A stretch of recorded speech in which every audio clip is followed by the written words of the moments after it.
So இன்னைக்கு கொஞ்சம் தலைப்பு வித்தியாசமாக இருக்கு. ஐயா முதைய சொல்லிட்டு போயிட்டாரு ஞான வேள்வி அப்படின்னு. இதை பொதுவாக ரெண்டு அர்த்தத்தில் எடுத்துக்குவாங்க. ஒரு அர்த்தம் என்னன்னா, ஞானம் அடைந்தவர்களை இறைவன் சோதிச்சுக்கிட்டே இருப்பார். அதாவது அவர்களுக்குள் நடக்கக்கூடிய வேள்வின்னு சொல்லலாம். அதாவது அவர்களை இறைவன் மேலும் மேலும் பக்குவப்படுத்துவார்னு சொல்லுவாங்க. ஞானம் அடைந்தவர்களை பக்குவப்படுத்திக்கிட்டே இருப்பார். காரணம் என்ன அப்படின்னு சொன்னா, ஒரு ஞானி தன்னுடைய பிராரப்த கர்மத்தை அவர் முழுமையாக அதை தீர்த்திருப்பாரு, அதை முழுமை அடைஞ்சிருப்பார். ஆனா சஞ்சித கர்மத்துல அவர் இருக்கக்கூடிய சின்ன சின்ன விஷயங்கள் அவருக்கு பல சோதனைகளை கொடுத்து அதுல இருந்து முழுமை ஆக்குவது. அதாவது ஞானத்தோட வேலையே என்னன்னு கேட்டீங்கன்னா, பக்தியோட வேலை மீண்டும் மீண்டும் பிறப்பை அதிகப்படுத்தும். அதாவது புண்ணியம் செய்தாலும் மறுபிறப்பு இருக்கும் பக்தியில. அதே போல நம்முடைய துன்பங்கள், மற்றவங்களுக்கு துன்பம் கொடுத்திருந்தாலும் மறுபிறப்பு இருக்கும். ஆனா ஞானத்தை பொறுத்தளவுக்கு அந்த விதையை வறுத்து மீண்டும் நம்முடைய விதைப்பது போல, அதாவது மீண்டும் மறுபிறப்பு இருக்காது. அதனால சோதனைகள் கொஞ்சம் நஞ்சம் இருக்காது. ஸோ ஞான வேள்வி என்பது நீங்க ஏதாவது யூடியூப்ல எல்லாம் போட்டு பார்த்தீங்கன்னா, நம்முடைய கோயம்புத்தூர்ல இருக்கக்கூடிய கிருஷ்ணா ஸ்வீட்ஸ் அவங்க பழைய பேச்சுகள்ல எப்போ வருவாரோ அப்படின்னு சொல்லக்கூடிய தலைப்புல இப்ப பேசுவாங்க. ஆனா முந்தி ஞான வேள்விங்கிற பேர்ல நிறைய தத்துவவாதிகள் எல்லாம் கூட்டு கொண்டாந்து நிறைய விஷயங்களை பேசியிருக்காங்க. அப்ப அவர்கள் பேசும்போதெல்லாம் இந்த ஞான வேள்விய ஞானம் அடைந்தவர்கள் அப்படிங்கிற விஷயத்துல அவர்கள் பட்ட துன்பங்கள் அல்லது அவர்கள் துன்பமாவே மதிக்க மாட்டாங்கன்னு சொல்லுவாங்க. இப்ப நமக்கெல்லாம் பிராரப்த கர்மம் சொல்லக்கூடியது ஓரளவுக்கு தெரியும், ஆனா நம்ம அனுபவிப்போம். ஆனா பெரியவர்களுக்கு அந்த துன்பமே இருக்காதுன்னு சொல்லுவாங்க. இப்போ இவர்கிட்ட கேட்டாங்க, ரமணர்கிட்ட கேட்டாங்க, உங்களுக்கு இப்படி ஒரு புற்றுநோய் வந்துருச்சே, நீங்க எங்களுக்கெல்லாம் இவ்வளவு நன்மை பண்றீங்களே, உங்களுக்கு அந்த புற்றுநோயில மீள்வதற்கு நீங்க ஏதாவது செய்யலாமேன்னப்ப, இந்த மாதிரி அற்பமான காரியங்களை நான் இறைவன்கிட்ட கேட்க மாட்டேன்னு சொன்னாங்க. அவ்வளவுதான், வேற ஒன்றும் பேசுறதுக்கு ஒண்ணும் இல்லை. ஸோ அவர்களை பொறுத்தளவுக்கு அந்த வலியோ பிரச்சனையோ தெரியாது. அதை மீறி ஆபரேஷன் பண்ணும்போது கூட அவர் எந்த மருந்தையும் எடுத்துக்கல அப்படின்னு சொல்லுவாங்க. அன்பர்களோட வேண்டுதலுக்காக அவர் செய்துகிட்ட ஆபரேஷனை கூட அதை செய்தான்னு சொல்லுவாங்க. ஸோ நம்மை பொறுத்த அளவுக்கு நாம என்ன செய்யறோம்னா, ஒரு பகுதி, ஒரு பார்வை ஞான வேள்வி என்பது ஞானம் அடைந்தவர்களுக்கு இறைவன் சோதிக்கக்கூடிய ஒரு விஷயம். அது பக்தி யோகத்துல. ஆனா ஞான யோகத்தை பொறுத்த அளவுக்கு ஞான வேள்வி என்பது நாம மேலும் மேலும் உயர்த்தி கொண்டே, இந்த வாழ்க்கையில உயர்த்தி கொண்டே இருப்பதற்கான முயற்சிகள் தான். அந்த வகையில நாம நிறைய விஷயங்களை ஞானம்னு சொல்லி சிதறி கிடக்கிறோம். நிறைய விஷயங்கள்ல சிதறி கிடக்கிறோம். அந்த மாதிரி சிதறி கிடக்கக்கூடிய விஷயங்களை நாம கொஞ்சம் ஒரு பொது பார்வையாக கொஞ்சம் எடுத்துக்கலாம் அப்படிங்கிற ஒரு வித்தியாசமான ஒரு இதுல இருந்தா நம்ம சொல்றோம். சோ ஞானத்தின் மிக்க அறநெறி நாட்டில் இல்லை. ஞானம் என்பது மகர்ஷியை பொறுத்தளவுக்கு அவரு சொல்லுவாரு.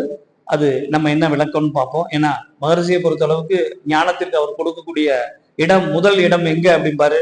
உங்களுக்கே தெரியும், ஞானம் எங்க செயல்படணும்னு சொல்லுவாரு. ரொம்ப ஐயா உடனடியா அடிச்சிட்டார். குடும்பத்துல யார் வெற்றி பெறலையோ அவர்கள் வெளியே எவ்வளவு ஞானம் அடைந்தவர்களா இருந்தாலும் அது பிரயோஜனம் உள்ளம்பாரு. ஆனா சோதனை கூட அங்கிருந்து ஆரம்பிக்குது. அதனாலதான் சொல்றாங்களா என்னமோ சொல்ல, திருமணம் பண்ணதுக்கு அப்புறம் ஞானத்தை தேட வேண்டியதில்லை. ஏன்னா தானாவே கிடைச்சிடும். எல்லா சோதனைகளும் அங்கே தானே இருக்கு. அதனால கிடைச்சிரும். அதனால நம்மை பொறுத்த அளவுக்கு ஞானம் என்பதை நாம் தேடக்கூடாது, ஞானம் நம்மை தேட வேண்டும். அதுக்கு நம்ம தயார் பண்ணிக்கணும். அதுதான், அவ்வளவுதான். நாங்க ஸ்கூலுக்கு போறப்ப குழந்தைகிட்ட எல்லாம் சொல்லுவோம், மாதாவையும் பிதாவையும் குருவையும், உங்களுக்கு சொல்லிக் கொடுக்குற குருவையும் நீங்க மதிங்க, கடவுள் உங்களை தேடி வருவார். அவ்வளவுதான் நம்ம சொல்லும் போது. அந்த மூன்றையும் மதிக்க தெரிந்தவர்களுக்கு கடவுள் என்பவர் தனியா இல்லை, இந்த 3 பேருத்துக்குள்ளதான் அவர் இருக்கார். இந்த 3 பேருத்துக்குள்ளதான் அவங்களுடைய வாழ்க்கையை அவர் நடத்திக்கிட்டு இருக்காருன்னு சொல்லுவோம்.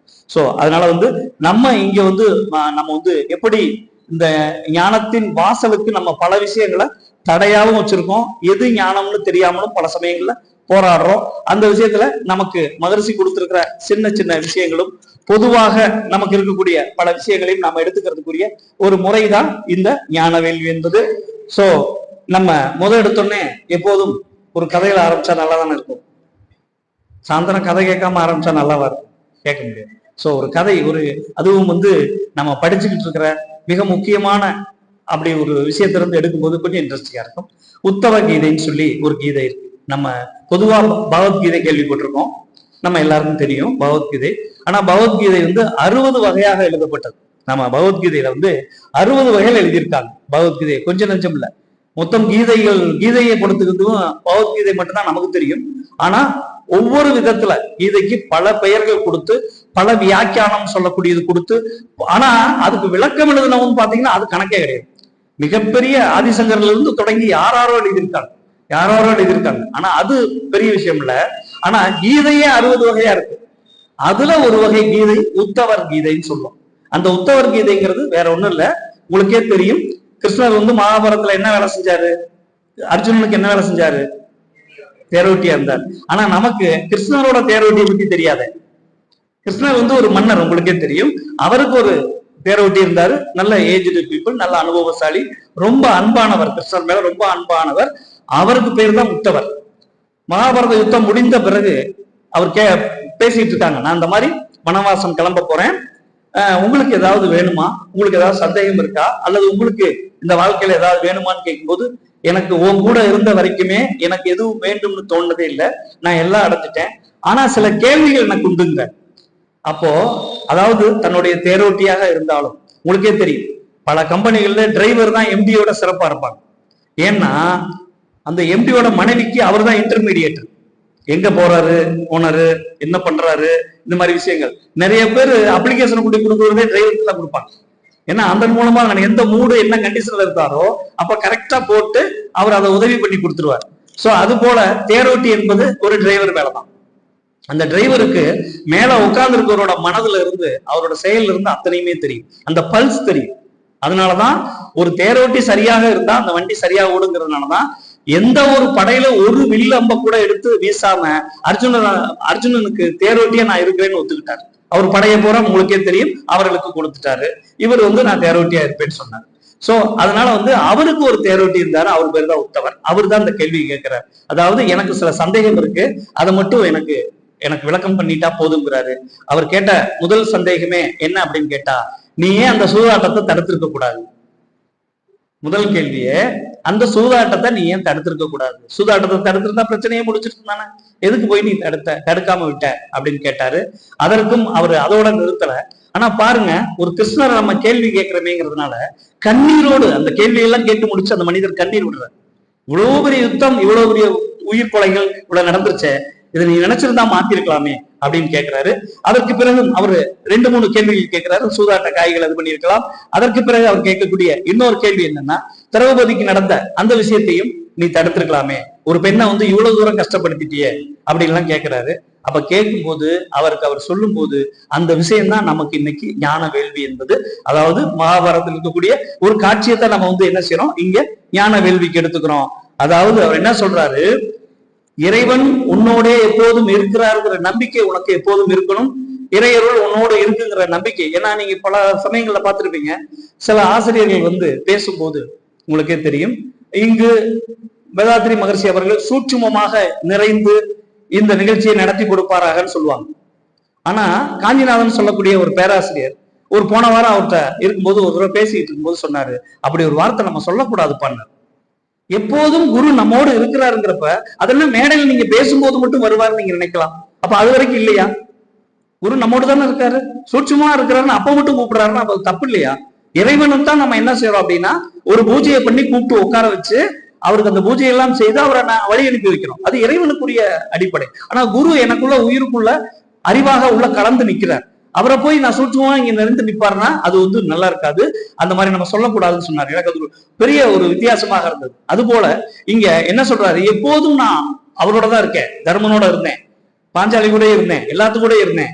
ஆனா ஒரு குறிப்பிட்ட நேரத்துல நான் இல்லைன்னு நினைச்சு அவங்க நினைச்சுக்கிட்டாங்க, என்னோட இருப்பு அவங்க இது பண்ணவே இல்லை. அதுவும் தர்மர் ஒருபடி மேல போய் என்ன பண்ணிட்டார் அப்படின்னா, இந்த சூது விளையாடுற வரைக்கும் கிருஷ்ணர் உள்ள வந்துடக்கூடாதுன்னே அவர் மனசுக்குள்ள நினைச்சாரு. அந்த நினைப்பு தான் என்ன உள்ள வரவிடாம பண்ணிருச்சு, நான் எப்படி தடுக்க முடியும் அப்படின்னு கேட்கிறாரு. அடுத்து திரௌபதிக்கும் இதே கேள்வி வரும். திரௌபதியும் வந்து என்ன செய்யறாங்க அப்படின்னா, அதுக்கு அடுத்த கட்டத்துல திரௌபதிக்கு இந்த விஷயம் நடக்கும்போது அவ என்ன செஞ்சா, தன்னை பற்றி தான் அவ யோசிச்சா, தன்னுடைய கணவர்கள் இப்படி பண்ணிட்டான்னு தான் யோசிச்சா, அவ என்னைய மறந்துட்டா. ஆனா எப்போது அவள் என்னை நினைத்தாலோ அப்ப நான் ஓடி போய் உதவி பண்ணேன் அப்படிங்கிறார். ஆனா உத்தவர் அதோட விடல, இந்த கேள்வியோட விடல. அப்ப நீ கூட இருப்ப, உன்னை கூப்பிட்டா தான் வருவியா? அடுத்த கேள்வி கேட்கிறேன், நீ வரக்கூடாதுன்னு நினைச்ச தர்மன் ஓகே, ஆனா இந்தமா வந்து அப்போ கூப்பிட்டா தான் வருவியா அப்படின்னு கேட்கும்போது அவர் சொல்றாரு, உத்தவா, இவ்வுலகில் எல்லோரும் அவரவர் கர்ம விதிப்படிதான் நடந்துக்கிறாங்க. யாரோடையும் ஜென்ம வாசனைன்னு சொல்லுவாங்க, யாரோடையும் இறைவன் திருத்த மாட்டாரு. அவரவர்கள் தான் திருந்திக்கணும். என்னுடைய உதவியோடு நான் இருக்கிறேங்கிற நம்பிக்கையோடு திருத்திக்கணும். அதுதான் உண்மையான வாழ்க்கை. ஒவ்வொரு முறையும் இறைவன் தானாக தேடி வந்து பண்ணுவாருங்கிறது கர்ம விதியில பொருந்தாது அப்படின்னு சொல்றாரு. அப்போ அவர் சொல்றாரு அடுத்த வார்த்தை, நான் வெறும் சாட்சி தான். அந்த சாட்சியை நம்ம எங்க பாக்குறோம்? அந்த கட்டத்துல நாம் அந்த சாட்சியத்தை எங்கன்னு சொல்றோம்? நான் அறியாமல் உன்னால் ஒன்றுமே செய்ய முடியாது, அவனின்றி ஒரு அணுவும் அசையாதுன்னு சொல்றீங்க. ஆனா நான் சில இடங்கள்ல இல்லைன்னு நினைச்சு நீங்க சில காரியங்களை பண்றீங்க. பிறகு துன்பம் தரும்போது என்னை மறந்துத்தானே பண்றீங்க. பிறகு கஷ்டப்படுத்தும் போது சிலருக்கு சாபம் விடும்போது என்னை மறந்துத்தானே பண்றீங்க. அப்போ நான் உங்களுக்குள்ள இருக்கேன்னு நினைச்சீங்கன்னா நீங்க அதை செய்வீங்களா? விடுவீங்களா? அதை பத்தி கண்டுக்க மாட்டீங்களா? என் குழந்தை நிறைய படிக்கணும், என் குழந்தை ரொம்ப பின்னாடி கஷ்டப்படுவான் அப்படின்னு சொத்து சேர்த்துக்கிட்டே இருக்கீங்களே. உன் குழந்தைய நான் பார்த்துப்பேன்ற நம்பிக்கை இல்லையே. ஒரு கோவிலுக்கு போகும்போது கடவுளே என்னோட எப்போதும் இருன்னு சொல்லி நம்ம வேண்டது இல்லையே. அதை கூட இதை கூடன்னு தான் கேட்கிறோம். அதெல்லாம் இறைவன் கொடுத்துட்றாரு. கடைசியில இறைவன் கூட எல்லாம் போயிடுறாரு. அப்போ நீங்க எப்போதும் சில கண்டிஷன்களை மனதுக்குள்ள நினைச்சுக்கிட்டே இருக்கும். அதுக்குதான் நம்ம சொல்லுவோம், எப்போதும் வாழ்த்துல கூட தயவு செஞ்சு கண்டிஷன் வைக்காதீங்க அப்படின்னு. சில பேர் கேட்பாங்க, அது எப்படிங்க என் குழந்தை நல்லா படிக்கணும்னு 1000 மார்க் வாங்கணும், டாக்டர் ஆகணும், வக்கீல் ஆகணும்னு நான் நினைக்கிறது தப்பா? ஒரு தாயா ஒரு தந்தையா இது நினைக்கிறது தப்பான்னு கேட்பாங்க. ஆனா நீங்க நல்லா யோசிச்சு பாருங்க, என் குழந்தை வந்து நிறைய படிக்கணும், ஐடி போகணும், நிறைய என்னை விட நல்லா சம்பாதிக்கணும் அப்படின்னு நீங்க நினைச்சு அதை மட்டுமே நீங்க அந்த குழந்தைகளுக்கு ஆசீர்வாதமா கொடுத்ததுனால அந்த குழந்தைகள் நிறைய பேர் நம்ம ஊர் இல்லை. ஏன்னா அவன் படிச்ச படிப்புக்கு அவனுக்கு இங்க வேலை இல்லை, எங்கேயாவது வெளியில வேலை பார்க்கறான். வெளியில வேலை பார்க்கும்போது அங்க உள்ள சௌகரியங்கள் அவனுக்கு பிடிச்சு போச்சுன்னா தொடர்ந்து அங்க இருக்கணும்னு என்ன செய்ய வேண்டியதா இருக்கு? அந்த ஊர்ல அந்த நாட்டுல இருக்கக்கூடிய பெண்களை கட்டிக்க வேண்டியது வருது. அப்போ என்ன ஆகுது?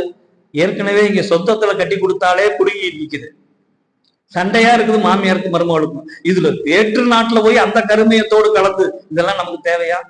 கொஞ்சம் யோசிச்சு பார்க்கணும். என்ன அப்படின்னா அதற்காக வளர்ச்சி மேல நம்ம குற்றம் சொல்லல. உங்க குழந்தைகளுக்கு எப்போதும் நீங்க ஆசீர்வாதமாக இருங்க. எப்போதுமே உங்க குழந்தைகளை அப்படியே வாழ்த்துங்க. இறைவன் அவர்கள் எப்போதும் கூட இருக்கட்டும், வழி நடத்தட்டும் வாழ்த்துங்க. ஒருபோதும் இது வேணும் இப்படி வேணும்னு தயவு செய்து வாழ்த்தாதீங்க. நாம கூட விளையாட்டா சொல்லுவோம், ஒவ்வொரு பெண்ணுக்கும் திருமணம் ஆகிறதுக்கு வந்து எப்படி வேண்டுதல் இருக்கும்? ஒவ்வொரு ஆணுக்கும் இருக்கும், ஒவ்வொரு பெண்ணுக்கும் இருக்கும். என்ன பெண்ணுக்கு பொறுப்பு அதிகமா இருக்கனால என்ன வேண்டாங்க? எனக்கு நல்ல கணவர் வேணும், நான் சொன்னபடி எல்லாம் கேட்கணும், என்னையும் நல்லா பார்த்துக்கணும், நல்ல வசதியா இருக்கணும், எல்லாம் இருக்கணும். ஆனா ஒரே ஒரு விஷயத்த மட்டும் விட்டாச்சே, மாமியார் எப்படி இருக்கணும்னு வேண்டவே இல்லையே. போச்சா? எல்லாம் போச்சா? உள்ள போனா அவ்வளவுதான். அப்போ நம்ம என்ன புரிஞ்சுக்க வேண்டியதா இருக்கு? நாம வேண்டாம், நாம கண்டிஷன் போட வேண்டாம் இறைவன்ட்ட. எப்போதும் இறைவனோட ஆசீர்வாதம் மட்டும் போதும் நம்ம நினைப்போம், எல்லாமே தானா கிடைக்கும். ஏன்னா மகரிஷியோட அந்த வார்த்தை மிக முக்கியம். அவருடைய வாழ்க்கை சரித்திரத்தில் அவர் எழுதும் போதே தன்னுடைய அணிந்துரை முன்னுரையிலே எழுதுறாரு, என்னை படைப்பதற்கு முன் இறைநிலை எனக்கு தேவையான அத்தனையும் படைத்து விட்டுத்தான் என்னை படைத்திருந்தார். நான் ஏன் தனியா தேடணும்? எனக்குரிய கடமைகள் நான் செஞ்சுக்கிட்டே போனா போதும், எனக்கு வேண்டியதை இறைநிலை கொடுத்துக்கிட்டே இருக்குங்கிறார். மீண்டும் ஒரு முறை ஒரு இடத்துல மகரிஷி சொல்றாரு, என்னை சுற்றி இவ்வளவு பொருள்கள் இருக்கிறத நீங்க பாக்குறீங்க, இந்த வசதிகள் இருக்கிறத பாக்குறீங்க, ஆனா இந்த எந்த ஒரு வசதியும் யாரிடமும் நான் கையேந்தி பெற்றதில்லை. நான் என்னுடைய வேலைகளை தொடர்ந்து செஞ்சேன், இறைநிலை எனக்கு தொடர்ந்து கொடுத்துக்கிட்டே இருக்கும்பார். சோ இந்த ரெண்டை மட்டும் ஞாபகம் வச்சுக்கோங்க. என்னுடைய குழந்தைகளுக்காக நான் வந்து சேர்த்து வைக்கிறேன், என்னுடைய எதிர்காலத்துக்காக நான் சேர்த்து வைக்கிறேன், என்னுடைய குழந்தைகள் கஷ்டப்படக்கூடாது, அவங்க அப்படி இப்படின்னு சொல்லி இந்த சேர்த்து வைக்கிற பொருள்கள் மூலமாக அவர்களை சேர்த்து வைக்காதீங்க, அருள் மூலமாகவும் ஆசீர்வாதத்தின் மூலமா சேர்த்து வைக்க முயற்சி பண்ணுங்க. உங்களுக்கு தேவையான பொருள் அளவை தாண்டி இருக்கக்கூடியத இந்த சமூகத்திற்காக திருப்பி பண்ணிக்கிட்டே இருங்க. வேண்டியதை இறைநிலை பார்த்துக்கும். இறைநிலை மேல உங்களுக்கு நம்பிக்கை இருந்தா அதை பண்ணுங்க. சோ எப்போதும் இறைவன் உங்களோடு இருக்கிறார் என்ற நம்பிக்கை எப்போதும் அகலாம பார்த்துக்கும். அது ரொம்ப முக்கியம். அது எந்த சூழ்நிலை வந்தாலும் நான் கஷ்டப்படுறேன் அப்படிங்கிற நினைவை விட என்னோட இறைவன் இருக்கிறாரு, இந்த கஷ்டத்திலிருந்து என்னை விடுவிப்பார். ஏன்னா அந்த கஷ்டம்ங்கிறது என்ன? வினைப்பது ஒண்ணு உங்கள்ட்ட இருந்து போச்சுன்னா உங்க குழந்தைகளுக்கு அது போகாது, நீங்களே அனுபவிக்கும் போது. சில பேர் என்ன பண்றாங்க உங்களுக்கே தெரியும், பரிகாரங்கிற பேர்ல ஏதாவது ஒரு சில விஷயங்கள் மூலமாக தள்ளி போட முயற்சி பண்றாங்க. தள்ளி போட்டா அது என்ன ஆகும்? குழந்தைகளுக்கு போயிடும் ஆட்டோமேட்டிக்கா. உங்களுக்கு சொல்ல வேண்டியதே இல்லை, குழந்தைகளுக்கு போகும்னா உங்க குழந்தைகளுக்கு நீங்க கொடுக்க வேண்டிய சொத்து பொருள் கிடையாது, அருள். அதை அவங்க நினைச்சு பார்ப்பாங்க, என்னுடைய தாய் தந்தை இப்படி என்னை வளர்த்திருக்கிறாங்க அப்படின்னு நினைச்சு பார்ப்பாங்க.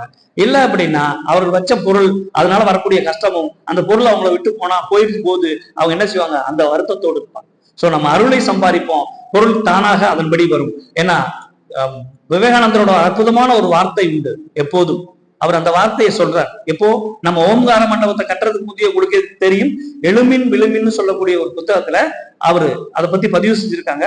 அவர் சொல்லும் போது அந்த வார்த்தையை சொல்றார். லௌகீக வாழ்க்கைக்கு நாம நிறைய பேர்த்த உருவாக்கிட்டோம் அதை போய் சொல்றதுக்கு. அதாவது நம்ம அந்த வாழ்க்கையை எப்படி வாழ்றது, சந்தோஷமா வாழ்றது, திருமணமானவங்க எல்லாத்துக்கும் போய் நம்ம இந்த குடும்ப வாழ்க்கையில இருக்கக்கூடிய லௌகீக வாழ்க்கையில இந்த குடும்ப வாழ்க்கையில இருக்கக்கூடியவங்களுக்கு எல்லா விஷயங்களும் நம்ம சொல்லிட்டோம், அவர்களை உருவாக்கிட்டோம். அதற்கு நம்ம கோயில்கள் கட்டிட்டோம், நிறைய சிலைகள் இது பண்ணியாச்சு, நிறைய விஷயங்கள் நல்லது பண்ணியிருக்கோம். இதே போல நாம ஒரு கோவில் கட்டணும், அந்த கோவில்ல சிலை வழிபாடு இருக்கக்கூடாது, அந்த கோவில்கள்ல ஆசிரியர் உருவாக்கணும். அந்த ஆசிரியர்கள் இந்த லௌகீக விஷயத்தை தாண்டி இந்த உயர்ந்த இயற்கை விஷயங்களா தெய்வ விஷயங்களா எடுத்து போய் சொல்லணும் அப்படின்னாரு. அதை மகரிஷி பண்ணிட்டார், உங்களுக்கு தெரியும். ஆனா அப்படி சொல்லிட்டு அவர் அடுத்து ஒரு வார்த்தை சொல்றார், மிக முக்கியமான வார்த்தை. இந்த மாதிரி நான் ஒரு முயற்சி பண்றேன், இந்த முயற்சிக்கு என்னால முடியும்னா பின்னாடி ஒருத்தவங்க அதை பண்ணுவாங்க அப்படின்னு சொல்லிட்டு இந்த மாதிரி நான் முயற்சி செய்யும் போது எனக்கு தேவையான பொருள், அந்த வார்த்தை சொல்றாரு, எனக்கு தேவையான பொருளை நான் தேடி போக வேண்டியதில்லை, ஏன்னா பொருள் என் காலுக்கு கீழே சேரும். இது பார்க்கும்போது ஒரு ஆணவமா அவர் சொன்ன மாதிரி இருக்கும். ஆனா அவர் என்ன சொல்றாரு, இறைநிலையும் தேவையான விஷயத்த நீ செஞ்சுக்கிட்டே போகும்போது உனக்கு தேவையானதை இறைநிலை தங்குதடை இல்லாமல் கொடுக்கும். ஜீவகாந்த பெருக்க பயிற்சி அதைத்தானே சொல்றாரு மகர்ஷி. சோ நம்மை பொறுத்தளவுக்கு நீங்க இறைவனோட எண்ணத்தோடு எப்போதும் கலந்திருக்க முயற்சி பண்ணுங்க. இந்த மாதிரி கிருஷ்ணன் நம்மளை கைவிட்ட மாதிரி நாம சில தவறுகளை செய்யும் போது நாம விலகி இருக்கிறோம், நம்ம சோதனை நாம தானே அனுபவிக்கிறோம் அப்படிங்கிற எண்ணம் உங்களுக்கு எப்போதும் வேண்டாம். எப்போதும் நீங்க சந்தோஷமா இருக்கணும்னா இறைநிலையோட அனுபவத்தோடு நாம அப்பப்போ மறந்துடும், அது இல்லாம இருக்காது, மறந்துடும். அது சில பேர்த்த பார்த்தா சுத்தமா மறந்துடும். அது யாருன்னு நான் சொல்லணுமா? சொல்ல வேண்டியது இல்லை. முக்கியமா நம்ம சொந்தத்துலதான் சொல்றேன், சில பேர்த்த பார்த்தா டபக்கும் மறந்துடும். சோ அந்த மாதிரி நம்ம எந்த ஒரு நிலையிலையுமே நாம எந்த ஒரு இடத்துலயுமே நாம எனக்கு தெரியாம ஒண்ணுமே நடக்காதுன்னு சொல்லக்கூடிய அளவுக்கு இயற்கையில் நம்ம இது ஒரு மகாபாரதத்துல அர்ஜுனனுக்கு சொல்லதான் நம்ம நினைக்க வேணாம். நம்முடைய குரு நமக்கு சொல்லும் போது அவர் சொல்றாருல்ல, துரியாதவத்துல என்ன சொல்றாரு உங்களுக்கே தெரியும். பேரியக்க மண்டலம் வரைக்கும் நம்முடைய முயற்சியில போறோம், நம்முடைய பாவனையில போறோம். அதற்கு பிறகு சுத்தவெளிக்கு என்னுடைய கையை பிடித்து என்னோடு வாருங்கள், உங்களுடைய தவத்திற்கு நான் துணை செய்கிறேன்னு சொல்றாரு. இதை விட எந்த ஒரு குரு எல்லா இடத்துலையும் நின்று செய்வார். சோ அதனால நம்ம புரிஞ்சுக்கலாம். அந்த ஒரு விஷயத்துல பார்க்கும்போது நாம இந்த தர்மர் சொல்லக்கூடிய அந்த ஒரு விஷயத்த பார்ப்போம். உங்களுக்கே தெரியும், அவரு சொல்லக்கூடிய அந்த வார்த்தையை மட்டும் எடுத்து பாருங்க, நான் எந்த இடத்துலயும் இல்லாம இல்ல, எல்லா இடத்துலயும் இருக்கேன் அப்படிங்கிறார். அதனாலதான் அவரை நம்ம என்ன செய்யறோம், சித்திரகுப்தர்னு சொல்றோம். என்ன சித்திரகுப்தர் என்பவர் நம்முடைய கருமையம், உங்களுக்கே தெரியும். அவர் தான் எல்லாத்தையும் இருந்து பார்த்துட்டு இருக்காரு. அதுதான் பகவத்கீதையில அவர் சொல்றார், நான் இல்லாத இடமே இல்லை அப்படிங்கிறார். பகவத்கீதையில சொல்றாரு. அப்ப சிவபெருமான வரைந்த சித்திரத்திலிருந்து உயிர் பெற்று வந்தவரால் அவர் சித்திரகுப்தர்னு சொல்றாங்க. சிவபெருமான வடிவம் யாரு? சிவபெருமானோட வடிவத்திலிருந்து வந்தவங்க யாரு? ஓ, சனீஸ்வரன் மட்டும்தான் தெரியுதா உங்களுக்கு? ஒரு பிரச்சனையை கொடுத்தா அவரை மட்டும்தான் ஞாபகத்தில் வச்சிருக்கோம். நாம தான் சிவபெருமானோட வடிவத்திலிருந்து வந்தோம். சுத்தவெளியிலிருந்து இறைத்துவள் வந்தது. இறைத்துவள் தான் நமக்குரிய வடிவத்தை கொடுத்தது. எது அந்த காந்தமோ அது நமக்கு தன்மையை கொடுத்தது. சோ ஒரு பொருளை ரெண்டு விதமா நம்ம பிரிச்சு பார்க்கலாம். ஒன்று அந்த பொருளோட வடிவம், ரெண்டாவது அந்த பொருளோட கேரக்டரைசேஷன் சொல்லக்கூடிய தன்மை. உயிர் பொருள்களுக்கு அது ஜீவகாந்தம், வெளியில இருக்கக்கூடிய பொருளுக்கு வான்காந்தம், அவ்வளவுதான். சோ நாம வந்ததும் அதே சுத்தவெளி சிவபெருமான் தான். சோ அதை அவங்க சொல்லும் போது நம்ம பொருத்தம் பார்த்துக்கிறோம். அதனாலதான் மகர்ஷி சொல்லுவாரு, நம்முடைய கருமையம் என்பது அதற்கு உயர்ந்த ஒரு பேரை ஒண்ணு கொடுத்திருப்பார், இறைநிலையம் திருநிலையம் சொல்லுவார். சோ அதனால அந்த இறைநிலையம் திருநிலையம் தான் நாம சொல்லக்கூடிய சிவபெருமான் சொல்லக்கூடிய விஷயம். சோ நம்ம இந்த விஷயத்துல நம்ம மகாபாரதத்திலிருந்து நம்ம என்ன செய்வோம், அடுத்த கட்டத்துக்கு போகும்போது நம்ம ரெண்டு விஷயத்த மட்டும் ஞாபகம் வச்சுக்குவோம். பிரார்த்தனைகள் செய்வது, கடவுளுக்கு பூஜை செய்வது எல்லாம் நம்முடைய உணர்ச்சியும் நம்பிக்கையும், அதுல ஒண்ணும் மாற்றமே இல்லை. அதற்குரிய பலன்களும் எல்லாம் இருந்துகிட்டே தான் இருக்கு. ஆனா அடுத்தது ரொம்ப முக்கியமானது என்னன்னா, இறைவன் எல்லா விஷயத்திலையும் இருக்கார், எல்லா விஷயத்திலையும் நம்மளை இயக்கி கொண்டிருக்கிற நம்பிக்கை உங்களுக்கு இருந்துச்சுன்னா உங்களுக்கு என்ன செய்ய முடியும் அப்படின்னா, உங்களுக்கு இன்னும் நீங்க பலமாக மாறுவீங்க. இன்னும் அந்த நம்பிக்கையை நீங்க கூட்டிக் கொள்வதற்கு தான் நம்ம என்ன செய்யணும்னா இந்த விஷயத்துல வரோம். சரி, இப்போ நம்ம பொறுத்தளவுக்கு ஞானம் அப்படின்னாவே அதுக்குள்ள இன்னொரு வார்த்தை வருது, ஞான வேள்வி அப்படின்னாலே ஞானம் என்பது ஒரு பக்கமும், வேள்வி என்பது பொதுவாக எப்படி வச்சிருக்கோம். வேள்வினா நம்ம என்ன செய்யறோம், வேள்விகளுக்கு என்ன செய்யறோம், வேள்வினா ரைட்டு. நமக்கு பொதுவா நம்ம 15, அதாவது எப்படி சொல்றது, ஒரு 30 வருஷத்துக்கு முன்னாடி நம்ம தாத்தாவோ நம்ம அப்பாவோ வீடு கட்டும் போது ஒரு விஷயத்த நம்ம பண்ணவே இல்லை. கணபதி ஹோமம்ங்கிற விஷயம்லாம் என்னன்னு தெரியாது. எங்காவது பண்ணியிருக்காங்களா? ஒரு பசுமாடை கூட்டிட்டு வருவாங்க, அந்த பசுமாடை வீட்டுக்கு இது பண்ண விடுவாங்க. இப்ப பசுமாடு வீட்டுக்குள்ள வந்துச்சுன்னா அந்த மார்பிள்ல வலிக்கு சமையல் ரூமுக்கே போயிருக்கு. அது பாட்டுக்கு எடுத்துக்கிட்டு வீட்டுக்கு அபிலையும் சேர்த்து எடுத்துட்டு போயிருக்கு. பூரா கல்லா போட்டு வச்சுட்டு அதை கூட்டிட்டு உள்ள விட்டா என்ன ஆகும்னு யோசிச்சுப்பாரு. சோ அதனால இப்ப வெளியில டீசெண்டா கூட்டிட்டு வந்துட்டு அப்படியே சுத்தி கூட்டிட்டு போயிடுறாங்க. அதனால நம்ம அந்த கணபதி ஹோமம் இந்த மாதிரி விஷயம்லாம் நம்ம முத்தி பண்ணல. இப்ப பண்றதற்குரிய அடிப்படை என்னன்னா மந்திரங்களை நம்புவது, இந்த மாதிரி விஷயம், அதெல்லாம் எதுவுமே தப்பு கிடையாது. ஆனா ஹோமம் எதற்காக பண்றோம் அந்த விஷயம் நமக்கு தெரியும். வேள்விகள் எதற்காக பண்றோம் அப்படின்னு பார்க்கும்போது முதல்ல வேள்விகள் எத்தனை அடிப்படையாக இருக்கு அந்த விஷயங்கள் நம்ம தெரிஞ்சுக்கிறோம். ஏன்னா ஞான வேள்விக்கும் பக்தி வேள்விக்கும் ஒரு சின்ன வித்தியாசம் இருக்குல்ல, அதை நம்ம புரிஞ்சுக்கிறதுக்காக இந்த இடத்துல நம்ம பக்தியில பண்ணக்கூடிய வேள்வியில என்ன சொல்றாங்க அப்படின்னா, நமக்கு ஏன் வேள்விகள் நடத்துறோம் அப்படின்னா, முக்கியமானது முதல்ல ஞானம் என்பது என்னன்னா அதற்கு சரியான அர்த்தம் குற்றமில்லாத அறிவு. குற்றமில்லாத அறிவுனா இது சுத்த வெளி இறைநிலையை பற்றிய அறிவு தான். இது ஒரு சின்ன ஒரு விஷயம் நம்ம தெரிஞ்சுக்கிறோம். அடுத்து வேள்வி எதற்காக நம்ம செய்யறோம் அப்படின்னு பார்க்கும்போது முக்கியமா இந்த ஞானத்தையே எத்தனை விதமா பிரிக்கிறாங்க அப்படின்னா, பௌதீக ஞானம், அதற்கடுத்து மிக முக்கியமா தெய்வீக ஞானம், ஆன்மீக ஞானம் சொல்றாங்க. சோ பௌதிக ஞானம் என்பது பொருள்கள் மூலமாக நம்ம அடையக்கூடிய அந்த தன்மைகள். அடுத்து தெய்வீக ஞானம் என்பது பக்தி, இசை, இன்னும் பல விதத்துல அடைஞ்சிக்கக்கூடியது. அதுக்கடுத்து இங்க ஆன்மீக ஞானம் என்பதுதான் தன்னுடைய சுயநிலையை புரிந்து பண்ணக்கூடிய ஒரு அற்புதமான நிலை. சோ ஞானத்தை இத்தனை விதமா பிரிக்கிறாங்க. நாம என்ன செய்யணும் அப்படின்னா அதுதான் விஸ்டமா பார்த்த ஆல் த வேன்னு சொல்றாங்க. அடுத்து நம்முடைய மக்களை பொறுத்த அளவுக்கு பாத்தீங்கன்னா விரும்பி செய்யக்கூடிய அந்த வேள்விகள் என்னென்ன அப்படின்னு பார்க்கும்போது எப்படி வேள்விகள் பண்றாங்க அப்படின்னா, வேள்விகள் எத்தனை வகைகள் இருக்கு அப்படின்னு பாக்குறாங்க. கர்ம வேள்வி நம்ம வீடுகள்ல நடத்துறோம் பாத்தீங்களா, அந்த வேள்விகளையும் பிரிக்கிறாங்க. கர்ம வேள்வி கர்மா மூலமா செய்யக்கூடிய வேள்விகள். அதுக்கடுத்து தவ வேள்வி, அடுத்து செப வேள்வி, அடுத்து தியான வேள்வி. நாம எடுத்துக்கிறது இப்ப கடைசியா நாமெல்லாம் செஞ்சுட்டு இருக்கிறது இதை நாள்ல எதை செஞ்சுட்டு இருக்கோம் நினைக்கிறீங்க? முக்கியமா தியான வேள்வியில நம்ம எடுத்துக்கிறோம். இந்த அந்த நான்குமே என்ன செய்யுது அப்படின்னா, உங்களுக்கு தேவையான பொருள்களை பெறுவதற்காக இறைநிலையை அல்லது இறைவனை சந்தோஷப்படுத்தி அதை அடைவது. இந்த நாளுமே ஏறக்குறைய பொருள் முதல்வாதம் கூட வச்சுக்கலாம். நம்முடைய தேவை, திருமணம் நடக்கணும், வீடு கட்டணும், சம்பள உயர்வு ஏற்படணும், நம்முடைய வீடு வாகனங்கள் கூடணும், அல்லது நம்முடைய விருத்தி ஆகணும், இந்த மாதிரி நிறைய விஷயங்கள், குழந்தை பெறணும், இந்த மாதிரி பல விஷயங்களை நாம ஒன்றை கேட்டு பெறுவதற்காக செய்யக்கூடியதுதான். அதாவது கேட்டு பெறுவதுன்னா சும்மா பெற முடியாது. இறைவனை திருப்திப்படுத்தி, இறைவன் திருப்தி பெற்ற நிலையில, இறைவன் எப்போதும் திருப்தியா இருப்பாரு. ஏற்கனவே நம்ம ஒரு தடவை கூட பார்த்திருக்கோம். இறைவன் எப்போது திருப்தியா இருப்பாருன்னு சொல்றது அதுக்கு ஒரு இது வச்சிருக்கிறாங்க. இரவு நேரத்துல சிவன் கோவில்ல கடைசியா ஒரு பூஜை நடக்கும், கேள்விப்பட்டிருக்கிறீங்களா? பள்ளியறை பூஜைன்னு ஒரு பேர் சொல்லுவாங்க, இன்னொரு பேர், 2-3 பேர் சொல்லுவாங்க. அந்த சமயத்துல இறைவன் உற்சவராக அவர் கிளம்பி போவார். அதாவது ஸ்கிரீன் எல்லாம் போட்டுருவாங்க, ஒரு உற்சவர் கொண்டு வந்து வச்சு உற்சவர் தேவாரம் திருவாசகம் பாடி கொண்டு போவாங்க. அப்படி கொண்டு போகும்போது அதாவது தன்னுடைய இந்த பணிகளை முடிச்சுட்டு இப்போ இறைவன் என்ன பண்றாரா, சந்தோஷமான மனநிலையில தன்னுடைய வீட்டுக்கு திரும்புறார். அதாவது சக்தியோடு அவரு சக்தியை இது பண்ண போறாரு அப்படின்னு பார்க்கும்போது, சந்திக்க போறாரு அப்படிங்கும் போது நல்ல மனநிலையில் இருப்பாரு. அதாவது நம்ம எல்லாம் வீட்டை விட்டு ஆபீஸை விட்டு கிளம்பும் போது வீட்டுக்கு போகும்போது எப்படி இருக்கணுமா, பயங்கர சந்தோஷமா இருக்கணும். ஒய்ஃபை பார்க்க போறோமேன்னு சந்தோஷம், பயங்கர சந்தோஷமா இருக்கணும். இருக்குமா? சரி, அவர் இருந்திருக்கிறார், அவர் நம்மளுக்கு சொல்றாரு அதை. ஏன்னா உன்னுடைய வேலைகளை நீ சரியா முடிச்சிருந்தீங்கன்னா வீட்டுக்கு போகணும்னு ஆசை வரும். இங்க நிறைய பேர் நம்ம வேலையை சரியாக முடிக்க முடியுது. அது எங்க ஊர்ல எல்லாம் கொஞ்சம் பாருங்க, அங்க திருப்பூர்ல எல்லாம் பாருங்க, ஒரு வயது நிம்மதியா இருக்க மாட்டான். ஏன்னா ஷிப்மெண்ட் எப்போ ஆர்டர் எடுத்து வாங்கலாம், ஐயோ திடீர்னு ட்ரம்ப் வந்துட்டாரு, அமெரிக்கால ஏற்றுமதி பண்ண முடியாதா, அது பண்ண முடியாது, இது பண்ண முடியாது, நிறைய விஷயங்கள் வந்துட்டே இருக்கும். சோ எப்போதும் ஞாபகம் வச்சுக்கோங்க, நம்மோடு இறை என்ற சக்தி எப்போதும் நம்மோடு இருக்குங்கிற அந்த எண்ணத்தோடு நாம இருக்கும்போது இந்த வேள்விகள் எல்லாம் 2ஆம் பட்சம் தான். இருந்தாலும் நம்ம கடைசியா ஒண்ணு சொல்றாங்க, என்னன்னா இந்த ஞான வேள்வி என்பது ஓதல், ஓதுவித்தல், கேட்டல், கேட்பித்தல், சிந்தித்தல் என 5 வகையாக இருக்கிறது. இதுல எதை வேணாலும் நீங்க செய்யலாம்.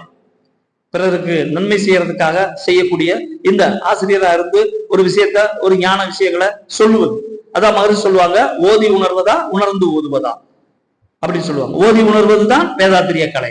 அப்போ இந்த ஓதுதல், ஓதுவித்தல், அதுக்கடுத்து கேட்டல், நல்ல விஷயங்களை கேட்பது, அதே போல நல்ல விஷயத்துல கேட்பித்தல், அதை கேட்க வைக்கிறது, மற்றவங்களுக்கும் சொல்றது, இந்த மாதிரி கேட்டுட்டு அதுக்கடுத்து சிந்தித்தல், அதை எல்லாத்தையும் சிந்தித்து கொண்டு வரக்கூடியது தான் ஞான வேள்வின்னு சொல்றாங்க. சோ மக்கள் மற்ற விஷயங்களுக்கெல்லாம் ஏதாவது ஒரு ஆதாரம் இருக்கும், இதை செய்கிறமே இதுக்கு ஏதாவது தேவை இருக்கும். ஆனா ஞான வேள்விக்கு எப்போதும் தேவையில்லை. அது உங்களுடைய கர்மா, சஞ்சித கர்மன்னு சொல்லக்கூடிய கண்ணுக்கு தெரியாத அந்த பல வினைகளை, அந்த மூட்டைன்னு சொல்லுவார் மகர்ஷி, அதை தீர்ப்பதற்கான முயற்சி. ஓகேங்களா? அதுதான் இதுல வரக்கூடியது. சோ நம்முடைய ஞான வேள்வியோட அடிப்படை இதுதான். கடவுளை மகிழ்விக்க யோகங்கள், இந்த யாக முறைகளையும் பாருங்க, எத்தனை யாக முறைகள் இருக்குன்னு பாருங்க. இஷ்டின்னு ஒரு யாகம் இருக்கு, அதுக்கடுத்து பொதுவா ஹோமம்னு ஒன்று இருக்கு, யாகம்னு ஒன்று இருக்கு. இதை ஏன் நம்ம தெரிஞ்சுக்கணும் அப்படின்னா, இதெல்லாம் நம்ம வீடுகள்ல, நம்ம சுத்தி கோவில்கள் எல்லாம் நடந்துகிட்டே இருக்கு. நல்லதுக்கும் நடக்குது, கெட்டதுக்கும் நடக்குது. அப்ப வரும்போது என்ன சொல்றாங்க, ஒரே நாள்ல சில மணி நேரங்கள்ல பண்றதுக்கு இஷ்டி அப்படின்னு சொல்றாங்க. சோ இதெல்லாம் நமக்கு தெரியாது, உங்களுக்கே தெரியும். நம்முடைய வேள்விகள் சொல்லக்கூடிய வீடுகள்ல பண்ணக்கூடியதுல ஒரு சில மணி நேரங்கள்ல, அதுலயும் பாருங்க லட்சுமி நாராயணன் பண்ணக்கூடிய பூஜை ஒரு சில மணி நேரம் பண்ணுவாங்க, பண்ணக்கூடிய பூஜைகள். அதற்கடுத்து சுதர்சன இஷ்டி, நரசிம்ம இஷ்டி, ஹயக்கிரீவர் இஷ்டி, நிறைய அந்த வகையில வரும்போது எதற்கு பாருங்க, நல்ல படிப்புக்கு, நம்முடைய பிரச்சனைகள் தடைகள் நீங்குவதற்கு, செல்வத்திற்கு, இத்தனை வேள்விகள் நம்ம இதுல பக்தியில பண்ணிக்கிட்டே இருக்காங்க. இதுல நல்லதுக்கு மட்டும்தான் பண்றாங்களா அப்படின்னு பார்த்தா இல்ல, நல்லதுக்கு மட்டும் இல்ல, பிரச்சனையை தீர்ப்பதற்கும் பண்ணக்கூடியதும் பண்றாங்க. பாருங்க, ஹோமம்னா ஒரு நாள்ல பண்றது, அதுக்கடுத்து யாகம்னா 3 நாள் 5 நாள் தொடர்ந்து பண்றது. இது நமக்கு சாத்தியமா? கோவில்கள்ல சாத்தியம், பெரிய வசதியானவங்களுக்கு சாத்தியம். 3 நாள் 5 நாள் 11 நாள் அல்லது 3 மாதங்கள் வரைக்கும் கூட பண்ணியிருக்காங்க, அதற்கு பேர் ஹோமம். அதற்கடுத்து மகா யாகம் சொல்றாங்க, 1 அல்லது 2 மாசங்கள் தொடர்ந்து பண்ணுவாங்க. சில பேர் தெரியும் நினைக்கிறேன், முன்னாள் முதல்வர் ஒருத்தவங்க கூட பண்ணியிருக்கிறாங்க, கேள்விப்பட்டிருப்பீங்க. நம்ம இதுல தமிழகத்துல இருக்கும்போது தமிழக முதல்வர் ஒருத்தவங்க தொடர்ந்து பண்ணியிருக்காங்க அந்த மாதிரி. அடுத்து அத்வாரம் சொல்லக்கூடிய 6 மாதங்கள் அல்லது 1 வருடம், இதெல்லாம் அரச காலத்துல தொடர்ந்து பண்ணியிருக்காங்க.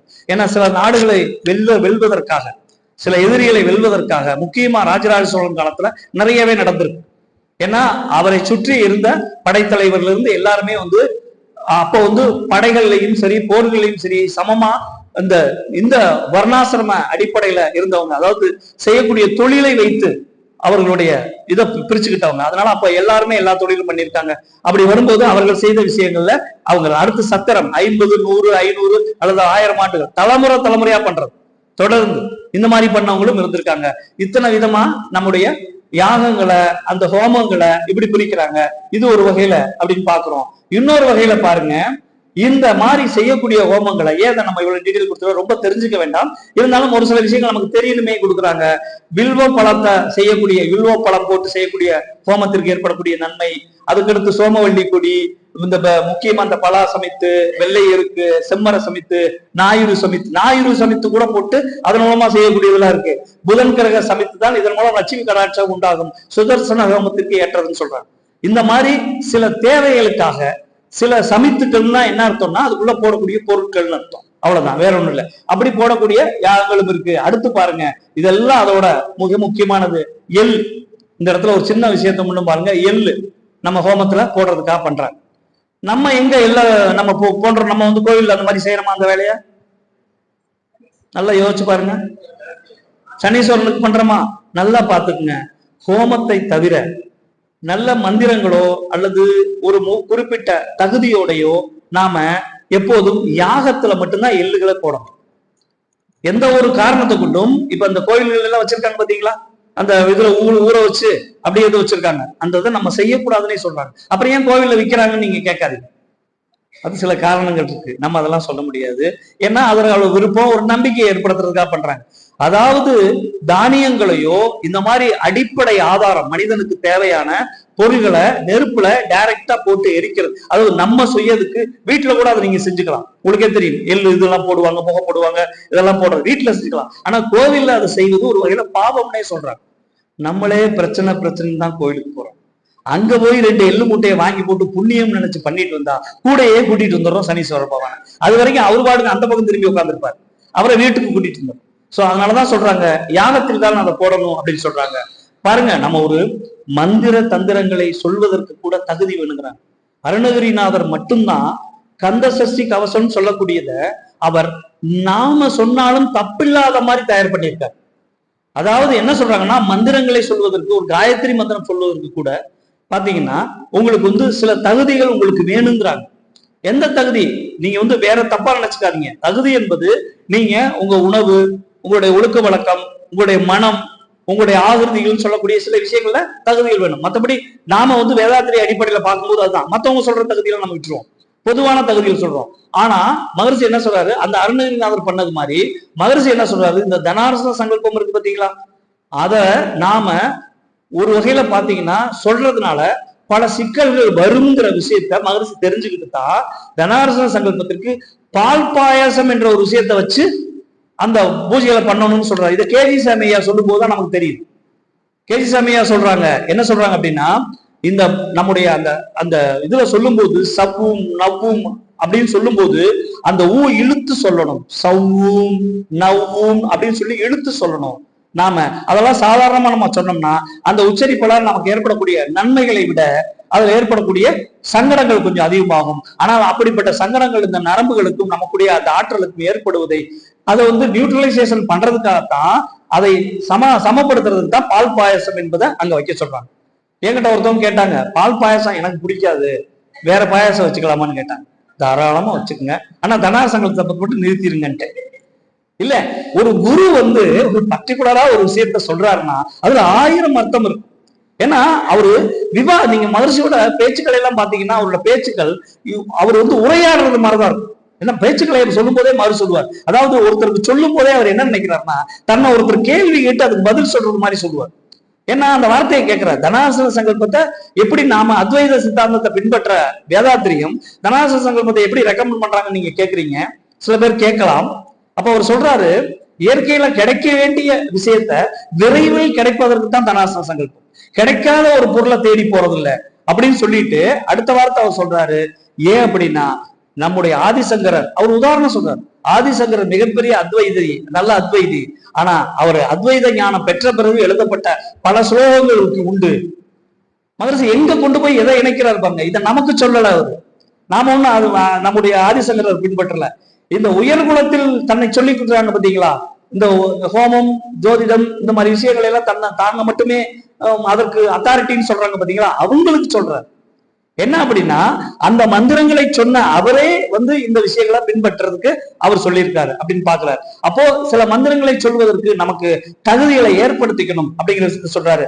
அப்படி இருந்தாலும் உங்களுக்கு எந்த விதமான ஒரு சைடு எஃபெக்ட் வரக்கூடாது அப்படிங்கிறதுக்காக தான் என்ன பண்றாரு அப்படின்னா மகரிஷியை பொறுத்த அளவுக்கு இதை பண்றாரு. இப்ப இதை சொல்லும் போது ஒரு விஷயம் ஞாபகத்துக்கு வரும்.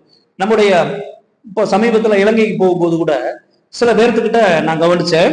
சில பேர் என்ன சொல்றாங்க, தீட்சை கொடுக்கறத ஒரு வகையில அவங்க ஏதோ அவங்களுக்கு ஏதோ சைடு எஃபெக்ட் ஏற்படுறது மாதிரி சில நம்பிக்கைகள் வச்சிருக்கிறாங்க.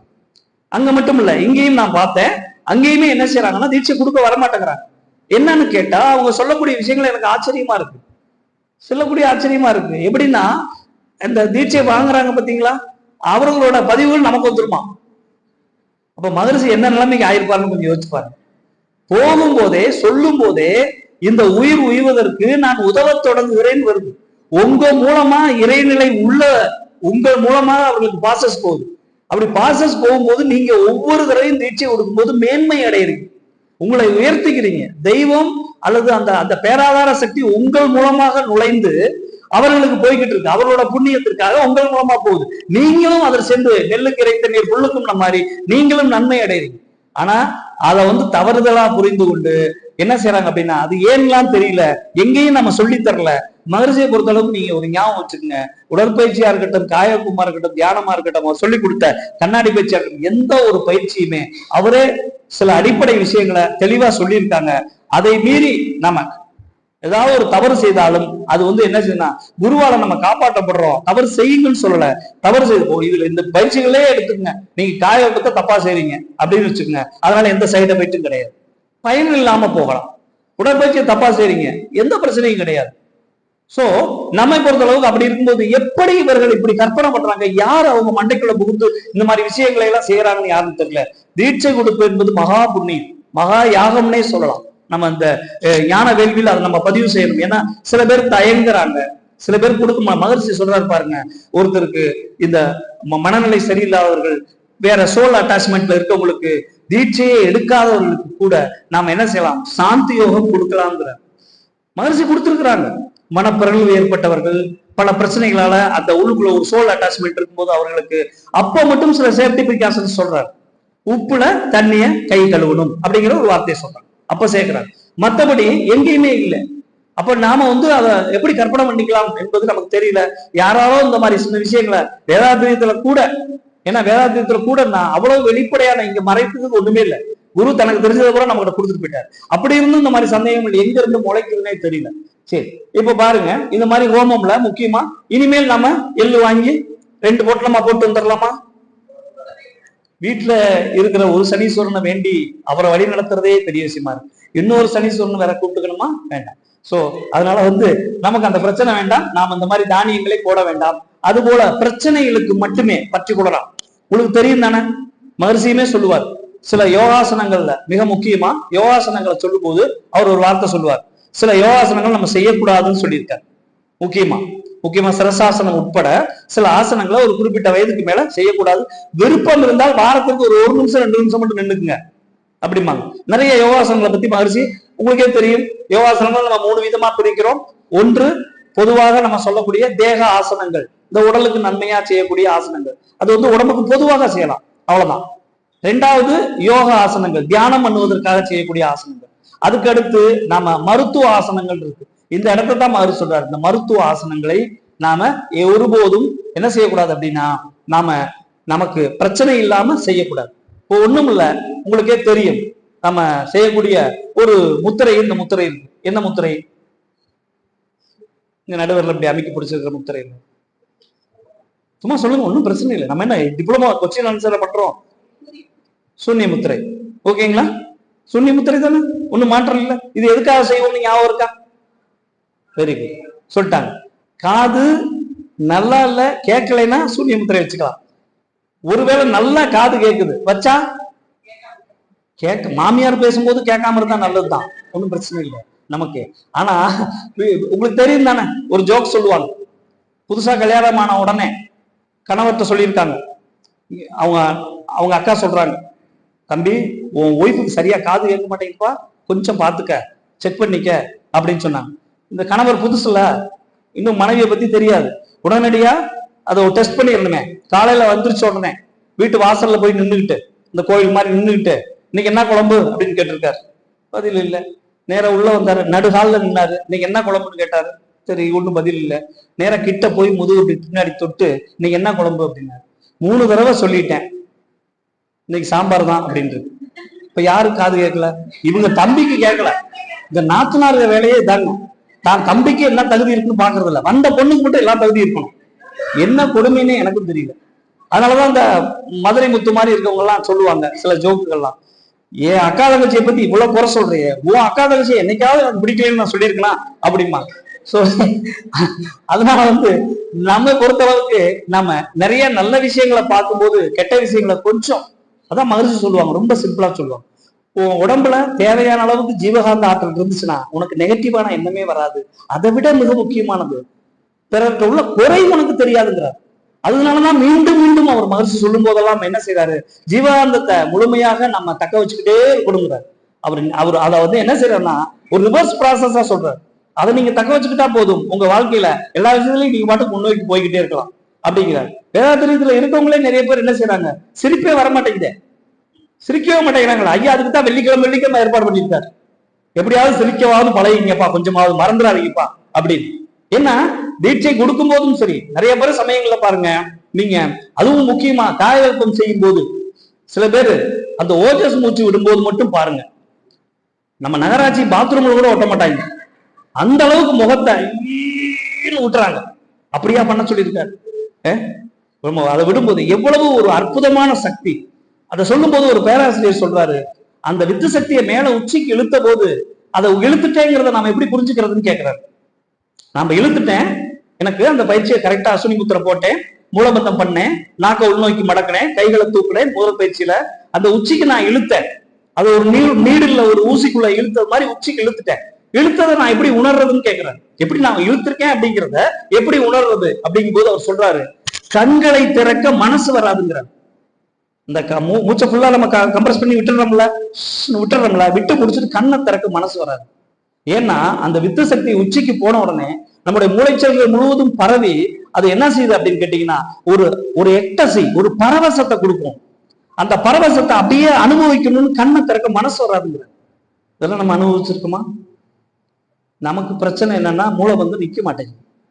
மேல கையை தூக்கணுன்னே பாதி போயிருது.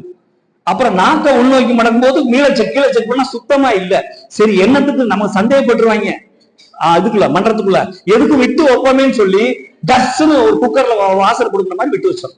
சோ அதனால வந்து நம்மை பொறுத்த அளவுக்கு நாம ஒவ்வொரு விஷயங்களும் தெரிந்து கொண்டு போது அதுல நுணுக்கமா தெரிஞ்சுக்கணும். ஆனா எந்த ஒரு விதத்துல நீங்க ஞாபகம் வச்சுங்க, ஒருபோதும் சைடு எஃபெக்ட்ங்கிற ஒரு விஷயம் நம்ம பயிற்சிகள் இல்லை.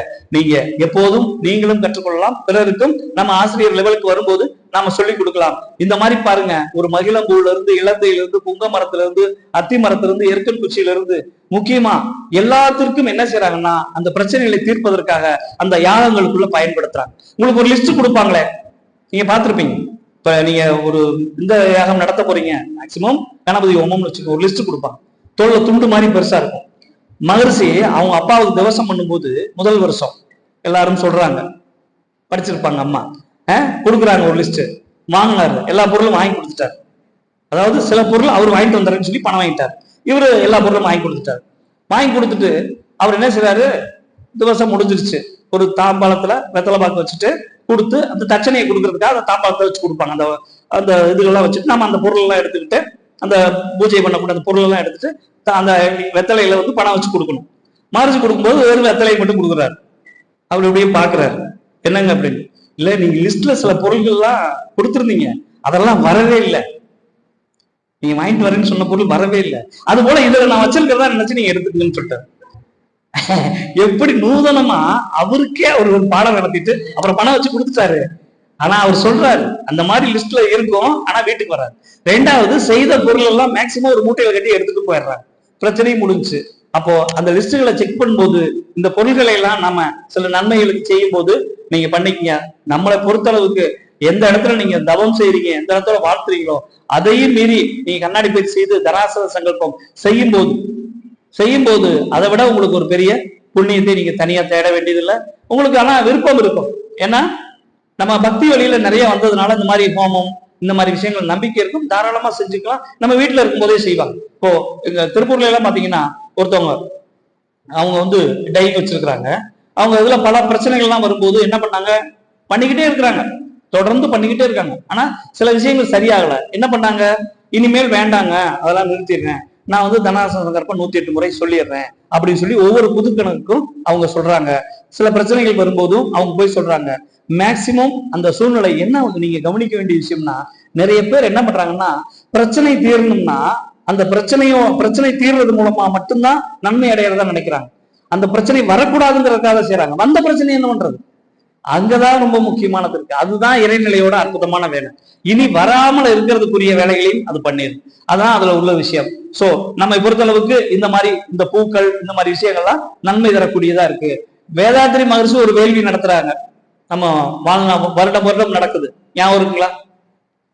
யூடியூப்ல எல்லாம் வருது, வேதாத்திரிய வேள்வின்னு ஒண்ணு நடக்குது. எப்பங்க நடக்குது? நம்மதுலயும் வேள்வி இருக்கு.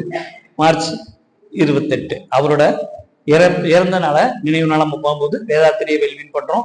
குருவை நாம் நினைத்து நாம அந்த நிகழ்ச்சியை நடத்தும் போதெல்லாம் உங்களுக்கு தெரியும், அந்த விஷயத்துல அவரோட நினைவுகள் நம்மளோட எப்போதும் இருக்கணும். அத நினைவுகள் எப்படி இருக்கணும்னா, அந்த நினைவுகள் எதுக்கு இருக்கணும், அவரை நம்ம வணங்குறதுக்கா இல்ல அவர் சொல்லி கொடுத்த செயலை செய்வதற்கா? ஆமா, வணங்கணுங்கிறது அவரோட நோக்கம் இல்லை. அவர் வந்து சொன்னாரு, இது மடம் அல்ல, வேதாத்திரியம் என்பது மடம் அல்ல, இது முழுக்க பயிற்சி நிலையம் அப்படின்னு சொல்லியிருக்காங்க. அதனால நம்ம புரிஞ்சுக்கணும் என்ன அப்படின்னா, அவரை நீங்க எந்த அளவுக்கு மதிக்கணும் அப்படின்னா, உண்மையிலே அவரோட சொல்லி கொடுத்த பயிற்சிகளை செய்தால் போதும், உங்களுடைய மதிப்பு தானாவே தெரிஞ்சிடும். அதுக்கடுத்து நம்மை பொறுத்த அளவுக்கு நமது மனவளக்கலையில 4 அங்கங்கள் இருக்கு. இந்த ஞான வேள்விக்கு அடிப்படையா இருக்கிறது தவம், தற்சோதனை அல்லது அகத்தாய்வு, அதோட சேர்த்து அகத்தாய்வு, தற்சோதனையோ அல்லது அகத்தாய்வு, அதுக்கடுத்து குணநலப்பேர். இந்த 4ம் நம்முடைய என்னன்னு சொல்லுவோம், நம்முடைய வேதாத்திரியத்தோட 4 தூண்கள்னு சொல்லுவாங்க. இந்த 4 தூண்ல ஒண்ணு குறைபாடு இருந்தாலும் நம்ம என்ன செய்ய முடியாது அப்படின்னா, முழுமையை நோக்கி நகர முடியாது. ஞான வேள்வி என்பது என்ன அப்படின்னா, நம்முடைய ஞானம் என்பது அறிவை அறிவால் அறிவது அல்லது உணர்வதுதான் ஞானம். அந்த ஞானத்தை நம்ம அடைவதற்கு நமக்கு செய்ய வேண்டியது என்னன்னா தவம் தான். தவத்தை விட மிகப்பெரிய ஒரு விஷயம் இல்ல. தவத்தினால் பாருங்க, ஒவ்வொரு தவத்திற்கும் நம்ம இன்னொரு தடவை ஞாபகப்படுத்திக்கும், ஒவ்வொரு தவத்திற்கும் ஒரு தன்மை இருக்கு. ஆகினை தவம் எதற்கு செய்வோம் அப்படின்னா உங்களுக்கே தெரியும். பதஞ்சலி யோக சூத்திரத்துல கூட சொல்லக்கூடிய அந்த அடிப்படை விஷயங்களை கூட மகர்ஷி விளக்கம் சொல்லும் போது சொல்லுவார். வெளியில இருக்கக்கூடிய மனதை உள்நோக்கி திருப்புவது தவத்தோட முதல் வேலை. அதனாலதான் அதை என்னன்னு சொல்லுவாங்கன்னா, தவம் என்று சொல்வதை விட நாம கூட ஒரு தடவை சொல்லியிருக்கோம், அது என்னன்னு சொல்லலாம், தியானம் என்று சொல்லலாம். தியானம் என்பது ஏதாவது ஒரு பொருளை அடிப்படையா அதுல வந்து தொடர்பு படுத்தி வச்சுக்கிறது. ஒரு சிலை, ஒரு மந்திரம், ஒரு ஜெபமாலை, ஒரு பிரார்த்தனை, இல்ல ஒரு பெயர், கடவுளோட பெயர், எது வேணாலும் வச்சு பண்ணிக்கலாம். ஆனா அதையும் கடந்து நாம உருவமற்ற நினைவுகள் அற்ற நிலையில பண்ணணும் அப்படின்னா அதுதான் நம்ம என்ன செய்ய வேண்டியது இருக்கு அப்படின்னு கேட்டா, தன்னை பற்றியும் தன் தேவையை பற்றியும் தன் செயல் விளைவை பற்றியும் தன் தகுதியை பற்றியும் மதிப்பையும் அறிந்து கொண்டு தற்சோதனை பண்ணும்போது நமக்கு என்ன வேணும், நம்ம எல்லாத்துக்கும் ஒரு இது இருக்குல்ல, ஏன் நான் கஷ்டப்பட்டுட்டேன் என் புள்ள கஷ்டப்படக்கூடாது, எல்லாத்துக்கும் அந்த அடிப்படை இருக்கு. உங்களுக்கே புரியும். அது வந்து தப்பா தப்பு இல்லைங்களா? நான் கஷ்டப்பட்டேன் என் குழந்தைகள் கஷ்டப்படக்கூடாது, இது தப்பா சரியா? நல்லா யோசிச்சு பாருங்க. ஆனா எல்லாருமே நம்முடைய வாழ்க்கையில பெரும்பகுதிய என் குழந்தைகள் கஷ்டப்படக்கூடாதுங்கிற அடிப்படையில தான் நம்ம என்ன செய்யறோம், பொருள் சேர்க்கிறோம்.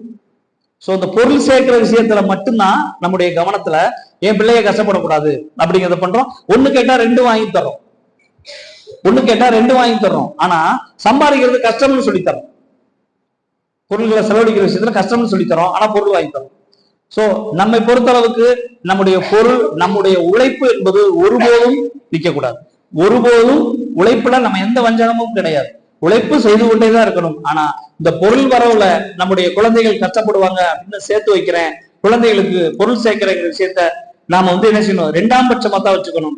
நம்முடைய பிரச்சனைகளை, நம்முடைய தற்சோதனைகளை, நம்ம இருக்கக்கூடிய கெட்ட குணங்களை நம்ம போக்க போக்க அந்த வேள்வியை நம்ம செய்ய செய்ய நமக்கு என்ன நடக்கும் அப்படின்னா, நம்ம கிட்ட இருக்கக்கூடிய அந்த பதிவுகள், வேண்டாத பதிவுகள் போக போக நல்ல பதிவுகள் வர வர நம்முடைய வார்த்தைகளும் சரி, நம்முடைய குழந்தைகளுக்கு நம்ம சொல்லக்கூடிய எந்த ஒரு வழிகாட்டுதலும் சரி ஆசீர்வாதமா இருக்கும்.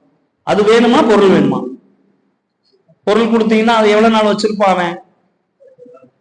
பொருளை மட்டும் கொடுத்திருந்தா எவ்வளவு நாள் வச்சிருப்பான்னு உங்களுக்கே தெரியும், உங்களுக்கே தெரியும். சோ அதனால ஞாபகம் வச்சுங்க, நாம நம்முடைய குழந்தைகளை வெறும் பொருள் சம்பாதிக்கக்கூடிய ஒரு எனி டைம் மிஷின், ஏடிஎம் மாதிரி வளர்க்காதீங்க. ஏன்னா நம்ம குழந்தைகள் வந்து இங்க படிச்சா நல்லா இருக்கும், அங்க படிச்சா நல்லா இருக்கும், இப்படி படிச்சா நல்லா இருக்கும். படிக்க வைக்கணும், முயற்சி பண்ணணும், எல்லாம் பண்ணணும். ஆனா உங்களுடைய மனதுக்குள்ள அவன் எவ்வளவு சம்பாதிக்கணும், அதுக்காக இந்த படிப்பை தேர்ந்தெடுக்கணும், அவன் எவ்வளவு வசதியா இருக்கணும், என்னோட பல மடங்கு வசதியா இருக்கணும், வசதியா இருக்கணும். நீங்க செல்லும்போது வசதி கிடைக்கும், வசதி கிடைக்கும். நேற்று கூட கேள்விப்பட்டேன், ஒரு பெற்றோர் ஒரு குழந்தைகள் நல்லா வளர்க்குறாங்க, இந்த மாதிரி ஐடி கிரீன் கார்டு வாங்கி அமெரிக்கால இருக்காங்க, 13வது மாடியில அவங்க இருக்காங்க. அந்த தாயும் தந்தையும், அந்த தந்தைக்கு தன்னுடைய குழந்தைகளை பார்க்க முடியல, அவர்களோட பேசணும். இன்னைக்கு விஞ்ஞான உலகம் எவ்வளவு மாற்றம் இருக்கு, நீ குழந்தைகள் நிறைய தினம் நம்ம பார்க்க முடியுது, லைவ்ல பார்க்க முடியும். இருந்தாலும் அந்த வெறுமை 13வது மாடியிலிருந்து, அதாவது 13வது மாடினா அவங்க அவ்வளவு லக்ஸூரியான ஒரு இது வாங்கி வச்சிருக்காங்க, அபார்ட்மெண்ட்ல எல்லாம் பண்ணி வச்சிருக்காங்க. ஆனா பிள்ளைய தான் கூட இல்லைங்கிற அந்த ஏக்கம், அவரு அந்த வயதுல அந்த வெறுமை, அவர் அங்கிருந்து விழுந்து தற்கொலை பண்ணிக்கிறார். சோ அவருக்கு எதுவுமே இல்லாமல் இல்ல, அவ்வளவு பொருள் வளம் இருக்கு, எல்லாம் இருக்கு. ஆனா அந்த மனசுக்குள்ள இருக்கக்கூடிய ஏக்கம், அந்த பாசம், அவர் வச்சிருந்த அந்த பாசம் பற்று இந்த குழந்தைகள் மேல இருந்தது, தான் வாழ்க்கையில கடைசி காலத்துல இல்லைங்கிற அந்த உணர்வு இருக்கு பாத்தீங்களா, அது அப்படி பண்ணது. சோ பாசம் பற்று சரியா தப்பாங்கிறது வேற விஷயம். ஆனா என்ன செய்யுதுன்னா, இந்த தூண்டுதல் நம்ம இந்த அறிவை உணராம மீண்டும் மீண்டும் எதிரியா உள்ள சிக்கிக்கிறதுலயே நம்ம ஈடுபாடு இருக்கோம். எப்போ நம்ம சிக்கிக்கிறோம் அப்படின்னா, நாம ஒரு விஷயத்த நாம மட்டுமே பண்றோங்கிற மனநிலை இருக்கும்போது சிக்கிக்கிறோம். ஆனா எப்போதும் நம்முடைய அந்த உயர்ந்த சக்தியோ அல்லது நம்ம வேண்டக்கூடிய இயற்கையோ கடவுளோ எதுவோ ஒன்று நம்மோடு எப்போதும் இருக்கிறாங்கிற நம்பிக்கை இருக்கும்போது நம்ம என்ன செய்வோம்னா, நம்முடைய தவறுகள் கொஞ்சம் குறைக்கப்படும். அதனால தற்சோதனை என்பது மிக முக்கியமானது. அந்த தற்சோதனையிலிருந்து நம்ம விடுபடுவதுதான் நம்முடைய மிக முக்கியமான முயற்சியும் கூட இருக்கணும் அப்படின்னு சொல்றாங்க. தற்சோதனையில் பெரும் தெளிவை மாறு சொல்றாரு, தற்சோதனையில் பெரும் தெளிவை கொண்டுதான் நம்முடைய வாழ்க்கையை நடத்துறதுக்கு நம்ம என்ன தவத்தினால் மனதிற்கு கிடைக்கும் உறுதி. ஏன்னா நிறைய பேர் சொல்றாங்க, தவம் செய்தா கோபம் போயிடும், கவலை போயிடும், தவம் செய்தா நமக்கு அது வந்துடும், இது ஒரு நல்லா பார்த்துங்க. தவம் செய்வது என்பது ஒரு கத்தியை தீட்டுவது போல, கத்தியை தீட்டுவது போல. தவம் என்பது உங்களுக்கு மனதிற்கு வலிமையை பெறுவது. அந்த வலிமையை கொண்டு ஆகினை சாந்தி துரியம், அந்த வலிமையை கொண்டு தற்சோதனை பண்ணணும். தற்சோதனை செய்து நம்முடைய இந்த தேவையற்ற இந்த குணங்களையும் தேவையற்ற எண்ணங்களையும் நீக்கி அதன்படி மீண்டும் வாழ அந்த வாழ்க்கையை நடத்துவதற்கு முயற்சி பண்றதுதான் குணநல பேர். அப்போ தவம், உடற்பயிற்சி, காயகல்பம் சேர்ந்தது தவம். அடுத்து அகத்தாய்வு, அகத்தவம், அடுத்து அகத்தாய்வு. அகத்தாய்வோட வேலை என்னன்னா, ஏற்றக்கூடிய வேண்டாத விஷயங்களை நானே பார்த்துட்டு, அதே போல என்னுடைய மிக முக்கியமானது வேண்டாததை பார்க்கும்போது எனக்கு இருக்கக்கூடிய வலிமையை நான் புரிஞ்சுக்கணும். அதுல எனக்கு குடிக்கக்கூடிய அந்த தன்மைகள், என்னுடைய தரம், என்னுடைய தன்மைகளை புரிஞ்சுக்கிறோம். அதன்படி வாழ்வதற்கு தான் குணநல பேர். சோ அந்த மூன்றாவது நிலை என்பது என்ன அப்படின்னா, மூன்றாவது தூண் என்ன அப்படின்னா குணநல பேர். அந்த குணநல பேர் இருக்க இருக்க நம்ம தவத்தாலும் சத்துவத்தினாலும் கிடைக்கும் குணப்பேற்றின் இறுதிப்படி வேற என்ன வேணும் நமக்கு? நம்ம இந்த பிறப்பின் நோக்கம் புரிஞ்சுக்கிட்டோம், நம்முடைய ஏன் பிறந்திருக்கோம் அப்படிங்கிறத புரிஞ்சுக்கிட்டோம். அப்படி புரிஞ்சுக்கும் போது நமக்கு வேற என்ன வேணும்? பிறப்பின் நோக்கம் என்ன? அடிப்படையா நம்ம சொல்லக்கூடிய டிப்ளமோ வகுப்புகள்லாம் 2 வரியில சொல்லி முடிச்சிருவாங்க. ஒண்ணு இறைநிலை உணர்வு, அறநெறி வாழ்க்கைமா. ஆனா மறந்துடாதீங்க, இப்படியே நம்ம சொல்லலாமா கிளாஸ்ல? இறைநிலை உணர்தலாம் லேசா ஒரு மாதிரியா உத்து பார்ப்பாங்க. இறைநிலை உணர்தலாம் அப்படிலாம் சொல்லவே இல்லையே எனக்கு, இவங்க என்ன வேற பக்கம் நம்மளை கூட்டிட்டு போற மாதிரி இருக்க அப்படின்னு நினைக்கிறாங்க. யோசிச்சு பாருங்களேன். இறைநிலை உணர்றதுக்கு நீ வேற எங்கேயும் போய் தேட வேணாம். உன் உடல் பஞ்ச பௌதிகங்களானது. இதுக்குள்ள நீ சாப்பிடக்கூடிய சாப்பாடு எப்படி செரிமானம் ஆகுது? 7 தாதுக்களா எப்படி மாறுது? அது வித்து சக்தியா எப்படி மாறுது? வித்து சக்தி வந்து உயிர் சக்தியா எப்படி மாறுது? இந்த ஒரு விஷயத்தை தெரிஞ்சுக்கிறது தான் இறை உணர்வு, இறைநிலை என்பது. அவர் மதுரை சொல்லும்போது சொல்லுவாரு, உன் கழுத்துக்கு கீழே போன உணர்வை யாரு செரிமானம் பண்றா? உன் நண்பரா, உன்னுடைய வீட்டுல தாய் தந்தையா, இல்ல கவர்மெண்டா? யார் நடத்துறா? இறைநிலை பண்ணதப்பா. அதை நீ புரிஞ்சுக்க. அதுதான் இறைநிலை உணர்வு. எல்லா தன்மைகளுக்குள்ளேயும் இருக்கக்கூடிய அந்த இயங்கக்கூடிய சக்தி, காக்கக்கூடிய சக்தி தான் நம்ம பாக்குறோம். பொதுவாக சைவ சித்தாந்தத்துல ஒரு அழகான ஒரு வார்த்தை இருக்கு, அதாவது அவங்களோட பேசிக் சிஸ்டத்துல, அதுதான் நம்ம வேதாத்திரியத்துக்கும் அப்படியே பொருந்தும். என்ன அப்படின்னா, எந்த ஒன்றையும் இறைவனுக்கு 3 தொழில்களை பத்தி தான் நம்ம அதிகமா பேசுறோம். என்னென்ன தொழில் பொதுவாக இறைவனுக்கு சொல்லக்கூடிய தொழில்? அதுலயும் பாருங்க, நம்மளோட பெரிய அற்புதமான விசுவாசம் என்ன அப்படின்னா, படைத்தது பிரம்மா. எத்தனை கோயில் வச்சிருக்கோம்? அவர் தானே படைச்சார். எத்தனை கோயில் வச்சிருக்கோம்? அதான் படைச்சிட்டேல. நான் என்ன கேட்டேனா? இதான் படைச்சு விட்டு சிக்கல்ல கோர்த்து விட்ட. இனி நீ எதுக்கியா? உன்னாலதான் எனக்கு பிரச்சனையே. ஒருத்தர் பாருங்க, ஒரு இது சொல்றாங்க, ஒருத்தன் பஸ் ஏற போறான், பஸ் ஏறதுக்கு போறான். அவனுக்கு திடீர்னு எங்க இருந்தோ ஒரு குரல் கேட்குது, இந்த பஸ்ல ஏறிடாத, ஆக்சிடென்ட் ஆயிடுவ, இந்த பஸ் ஆக்சிடென்ட் ஆக போகுது, ஏறிடாத அப்படிங்குது. சபக்குன்னு அந்த பஸ்ல ஏறினவன் படக்குன்னு இறங்கி நின்றுட்டான். பஸ் கொஞ்சம் தூரத்துல போன ஒரு ஆக்சிடென்ட் வந்துச்சுன்னு கேள்விப்படுறான். அப்பாடா தப்பிச்சிட்டோம்டா நினைக்கிறான். அடுத்து ஒரு பெரிய கட்டடத்துக்குள்ள நுழைறான்.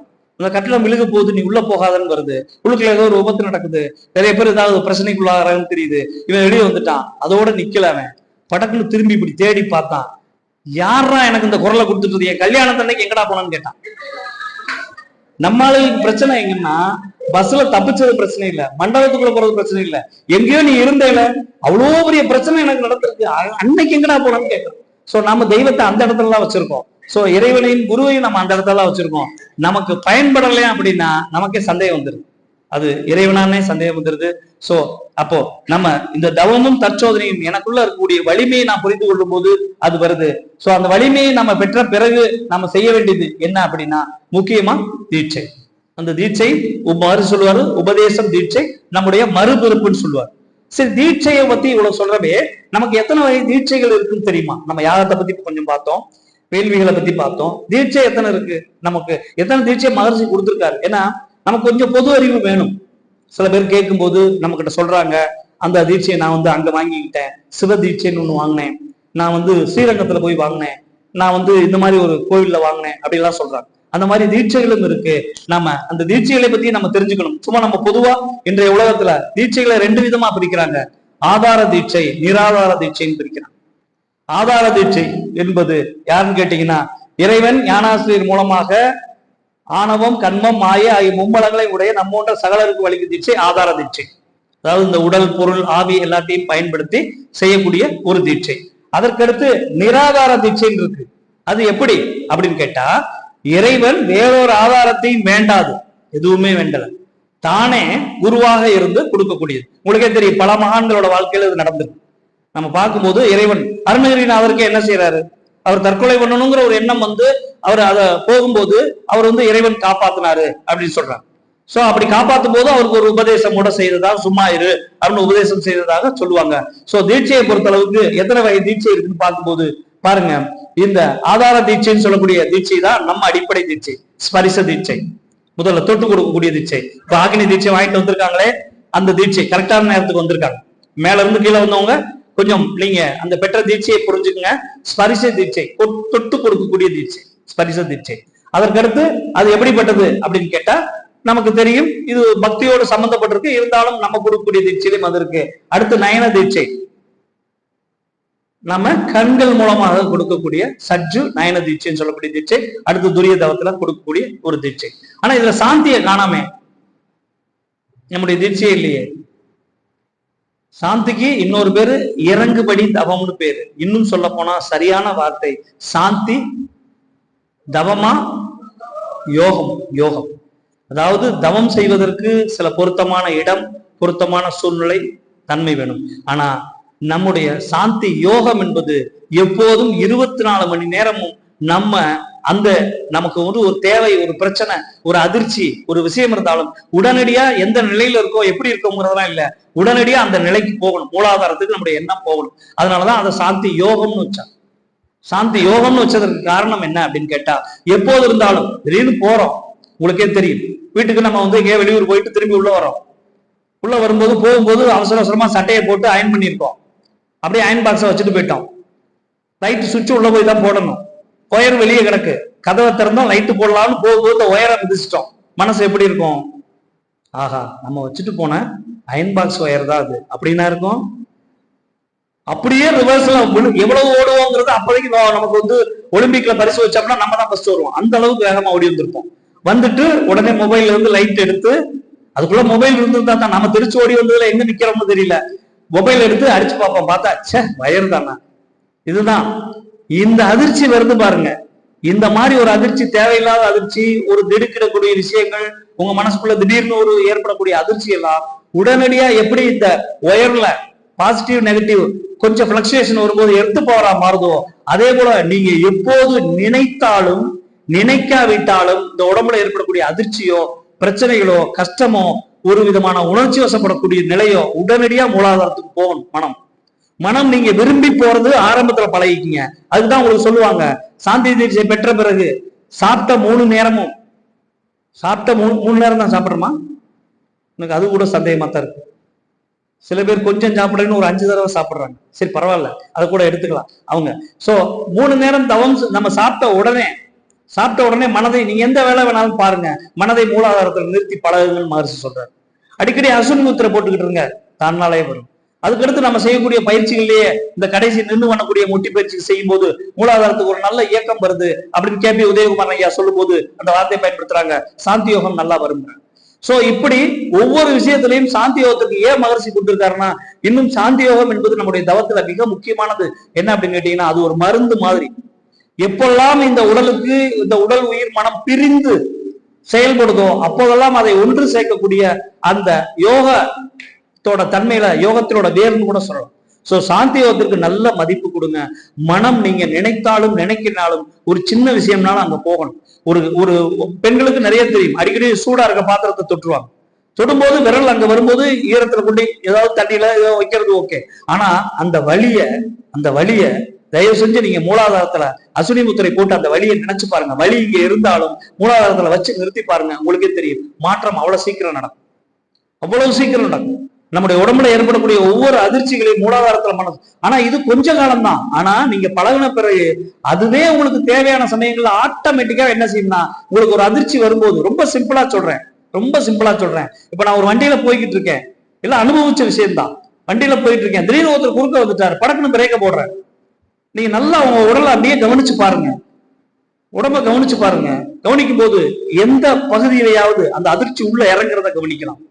அதாவது உங்களுடைய உயிர் சக்தி இடப்பக்கமோ வலது பக்கமோ ஓடிக்கிட்டு இருக்கும். அப்ப ஓடிக்கிட்டு இருக்கும்போது இந்த அதிர்ச்சி என்ன செய்யும், உள்ளுக்குள்ள அந்த ஒரு சைடு மட்டும்தான் பாதிக்கும், உடனடியா முழுசா பாதிக்காது, அந்த ஒரு சைடு பாதிக்கும். அப்படி பாதிக்கும் போது அந்த அதிர்ச்சி முழுவதும் இந்த உடல் முழுவதும் பரவறதை கவனிக்கலாம். அப்ப மூலாதாரத்துல மனத்தை நிறுத்தி பாருங்க, அந்த இடத்துல எவ்வளவு சீக்கிரம் அந்த அதிர்ச்சி உங்களுக்கு வந்துச்சோ அதை அப்படியே பாதி மடங்கு டக்குன்னு குறைஞ்சு என்ன செய்யும், நார்மலுக்கு போயிடும். உங்களுக்கே தெரியும், சில பேர் மத்தவங்க தப்பு பண்ணிடுவாங்க அப்படிங்கிறதுக்காக சேஃப்டிக்காக பல சமயங்கள் அதிர்ச்சியான முடிவுகள் எடுத்துருவாங்க. ஆனா நீங்க சாந்தியில இருந்து பழக பழக பழக பழக உங்களுக்கு உங்களுக்கு அந்த தேவையற்ற வேற என்ன எங்க இருந்து வரப்போகுது உங்களுக்கே தெரியும். கோள்கள் இருந்து வரக்கூடிய ஆற்றல், நீங்க சாப்பிட்ட உணவு, பிறர் மனதில் வந்திருக்கக்கூடிய கெட்ட எண்ணங்கள், இல்ல நீங்களே செய்த ஒரு சில தவறான செய்கைகள், ஏதோ ஒண்ணு அவசரமா செஞ்சுட்டோம், கொஞ்சம் யோசிக்காம செஞ்சுட்டோம், இந்த மாதிரி எல்லாம் இந்த உடலுக்கு மனதிற்கு இந்த உயிருக்கு எப்போதும் ஒரு அதிர்ச்சியோ வேண்டாத ஒரு தன்மையோ ஏற்படும். அந்த சமயத்துல மனதை சாந்திக்கு கொண்டு போய் பழகுங்க. உங்களுக்கு உங்களுடைய நிரந்தர அமைதி, நிரந்தர அமைதி, அதாவது இன்பம் துன்பம் அமைதி, இந்த அமைதிங்கிற நிலையை நீங்க முழுவதுமா அனுபவிக்கணும்னா சாந்தியில நின்று பழகுங்க. சாந்தி யோகம் என்பது நீங்க நினைக்காமலே உங்களுக்குள்ள வரணும். அதுதான் நல்ல வெற்றி. தயவு செய்து வாரத்துல ஒரு நாள் தானே பண்றோம், அரைகுறையா பண்றோமே, ஒன்னும் பெரிய விஷயம் இல்லையே நினைக்காதீங்க. அதுவும் பெண்களுக்கு உங்களுக்கே தெரியும், உங்களுடைய அந்த பீரியட்ஸ் காலத்துல கூட செய்யக்கூடிய ஒரு யோகம் சாந்தி யோகம் தான். அதுவும் இல்லாம நம்ம உட்கார்ந்து கூட பண்ண வேண்டாம், நம்ம படுத்த நிலையோட பண்ணலாம், சாஞ்சி உட்காந்து பண்ணலாம், சேர்ல உட்காந்து பண்ணலாம்னு சொல்றாங்க. சோ சாந்தி யோகத்தை ஒருபோதும் கைவிடாதீங்க. அதுவும் பெண்கள், முக்கியமா ஆண்களுக்கு எல்லாம் இந்த உடல் அதிர்ச்சி மன அதிர்ச்சியெல்லாம் வரும்போது நிறைய தவறான முடிவுகள்லாம் இருக்கக்கூடிய நிலை வரும். அப்போதெல்லாம் இந்த சாந்தியில மனதை நிறுத்தி பழகிட்டீங்க அப்படின்னா இந்த அதிர்ச்சியிலிருந்து மீள்வது ரொம்ப எளிமையா இருக்கும். சோ தீட்சையை பொறுத்த அளவுக்கு நமக்கு பாத்தீங்கன்னா நயன தீட்சை, அடுத்து வாசக தீட்சை. நம்ம மனத்துல வாசக தீட்சை கொடுக்குறாங்களா? தொட்டு கொடுக்கக்கூடிய ஆகினி தீட்சை கொடுக்குறாங்க, அதுக்கடுத்து இறக்கி கொடுத்துறாங்க, அதுக்கடுத்து நயன தீட்சை கண்கள் மூலமா கொடுக்குறாங்க. வாசக தீட்சை ஏதாவது உண்டா நமக்கு நம்ம தவ முறைகள்ல? இல்ல இல்ல இல்ல. வாழ்க வளமுடன் அப்ப அப்படிங்கிற வார்த்தை என்ன தீட்சை? வாழ்க வளமுடன் சொல்லக்கூடியதும் சும்மா இருன்னு அருணகிரிநாதருக்கு முருகன் போதிச்சதும் வாசக தீட்சை தான். ஒரு சில வார்த்தைகள்ல சொல்லுவாங்க, நான் திரும்பி சொல்றேன், சாந்தி உங்களுக்கு வரலைன்னா வாழ்க வளமுடன் சொல்லி பாருங்க, அந்த மனநிலைக்கு நீங்க சொல்லி பாருங்க, சாந்தி தன்னால. சோ வாழ்க வளமுடன் மகரிஷி சொல்லுவாரு, ரிவர்ஸ் ப்ராசஸ் சொல்லுவார். உன்னுடைய மனநிலை சரியில்லாத போது மற்றவர்களை வாழ்த்த முடியாது, ஆனா நீ வாழ்க வளமுடன் சொல்லிப்பாரு, உன் மனநிலை தானாகவே நல்ல நிலை அடைகிற. சோ வாசக தீட்சை நமக்கு குரு கொடுத்திருக்காரு. எல்லா விஷயமும் அவர் எங்க இருந்தோ நமக்கு மிஸ் ஆகவே கூடாது, எங்க இருந்து விட்டு போயிடக்கூடாதுன்னு பார்த்து பார்த்து பண்ணியிருக்காரு. எல்லா இடங்களையும் தேடி கொடுத்திருக்காரு. அதனாலதான் மீண்டும் சொல்றாரு, நீங்க அவங்கள படிக்கணும் இவங்கள படிக்கணும், உங்க நேரத்தை வீண் பண்ணாதீங்க. வேதாத்திரியம் என்பது ஒரு ஜூஸ் மாதிரி எல்லா பக்கம் இருந்து என்னுடைய அனுபவத்தால எடுத்து கொடுத்துட்டேன். இதை பயன்படுத்தி நீங்க என்ன மேல போக பாருங்க. என்னை விட நீங்க உயரணும்னு சொல்லக்கூடிய ஒரு ஆசைப்படக்கூடிய ஒரு குரு வேதாத்திரி மகரிஷியத்தை விட யாருமே இல்லை. உங்களுக்கே தெரியும், எல்லா குருவும் தன்னை மிஞ்சிய சிஷியனை வளர விட மாட்டாங்க. அப்படியே வளர்ந்தாலும் தனக்கு சமமான இருக்கணும்னு இருப்பாங்கன்னு நினைப்பாங்க. அவங்க தன்னை விட அபூர்வமான ஒரு ஒரு குருவா அவங்கள பார்க்க மாட்டாங்க. உங்களுக்கே தெரியும். அந்த வகையில நம்ம வேதாத்திரி மகரிஷி எந்த ஓரவஞ்சனையும் கிடையாது. என்னை விட நீங்க உயரணும்னு சொல்றாரு. அதனாலதான் நம்ம ஆசீர்வாதம் வாங்குறத கூட அவர் என்ன சொல்றாரு, நான் உங்களை நிமிர்ந்து பார்க்க பழகிட்டு இருக்கேன், நீங்க திருப்பி கீழே குனிஞ்சு காலில் விழுகிற வேலையை பண்ணிட்டு இருக்கீங்க. சோ அதனால புரிந்து கொள்ள வேண்டிய மிகப்பெரிய முக்கியமான விஷயம். அடுத்து மானச தீட்சை. இது எந்த தீட்சை? அவ்வளவுதான், முடிஞ்சு போச்சு. எல்லாமே இருக்கு. நம்ம உள்ளுக்குள்ள ஒன்னா போகும்போது அதோட தீட்சையோட மறுபெயர்கள் நம்ம பார்க்கும்போதுதான் தெரியுது. சாத்த குரு மாணவனுக்கு சிவ மங்களமாக சிவாக மங்களையும் திருமுறைகளையும் ஓதுவித்தல். திருமுறை எதை பத்தி பேசுது? சுத்த வெளியை பத்தி தான் பேசுது. அப்ப அந்த திருமுறைகள் நமக்கு சொல்லி கொடுத்திருக்காரா? சுத்த வெளியை பத்தி அவர் பேசியிருக்காரா? இறைவனை பத்தி பேசியிருக்காரா மகர்ஷி? இறைநிலையை பத்தி நமக்கு விளக்குறாரா? அந்த மாதிரி ஓதுறது தான் அந்த இதுல சொல்றாங்க. பக்தி யோகத்துல அந்த ஓது சொல்லிக் கொடுக்கக்கூடிய முறைகளை சொல்றாங்க. நமக்கு மகர்ஷி அந்த இறைவன் இதுதான், தெய்வம் இதுதான் சொல்லி கொடுத்திருக்காரு. அதுதான் அந்த தீட்சை. அதற்கடுத்து இருக்கக்கூடிய யோகம் தீட்சை. குரு மாணாக்கனை சிவயோகம் பயில செய்தார். துரியாத நிலைக்கு கொண்டு போய் விடுறதுக்கு கைப்பிடிச்சு தூக்கி விடுறேன்னு சொல்றாரு பாருங்க, அந்த நிலை. எத்தனை தீட்சையை வாங்கிக்கிட்டு தவம் செய்ய நேரம் இல்லை, உடற்பயிற்சி செய்யவே நேரம் இல்லை.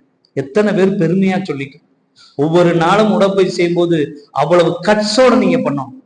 எனக்கு இந்த உலகத்திலே மிக உயர்ந்த ஒரு பயிற்சியை கொடுத்திருக்காரு. இதன் மூலமா நான் எனக்கு மட்டும் இல்ல, என்னுடைய முன்னோர்களுக்கும் சாந்தி செய்யறேன்னு சொல்லக்கூடிய ஒரு அற்புதமான ஒவ்வொரு நாளும் வேதாத்திரியத்தில் இருக்க ஒவ்வொரு நாளும் தன்னுடைய முன்னோர்களுக்கு திவசம் கொடுக்குறாங்க. ஏன்னா அவங்களுடைய உடல்ல இருக்கக்கூடிய செல்லுக்கும் உயிரில் இருக்கக்கூடிய பதிவுக்கும் இந்த மனதில் வேண்டாத வச்சிருக்கக்கூடிய அந்த வேண்டாத பழக்க வழக்கங்கள்ல இருந்து விடுபடுவதற்கும் ஒவ்வொரு நாளும் அதை மாற்றி அமைக்கும் போது ஒவ்வொரு நாளும் நம்ம திவசம் கொடுக்குறோம்.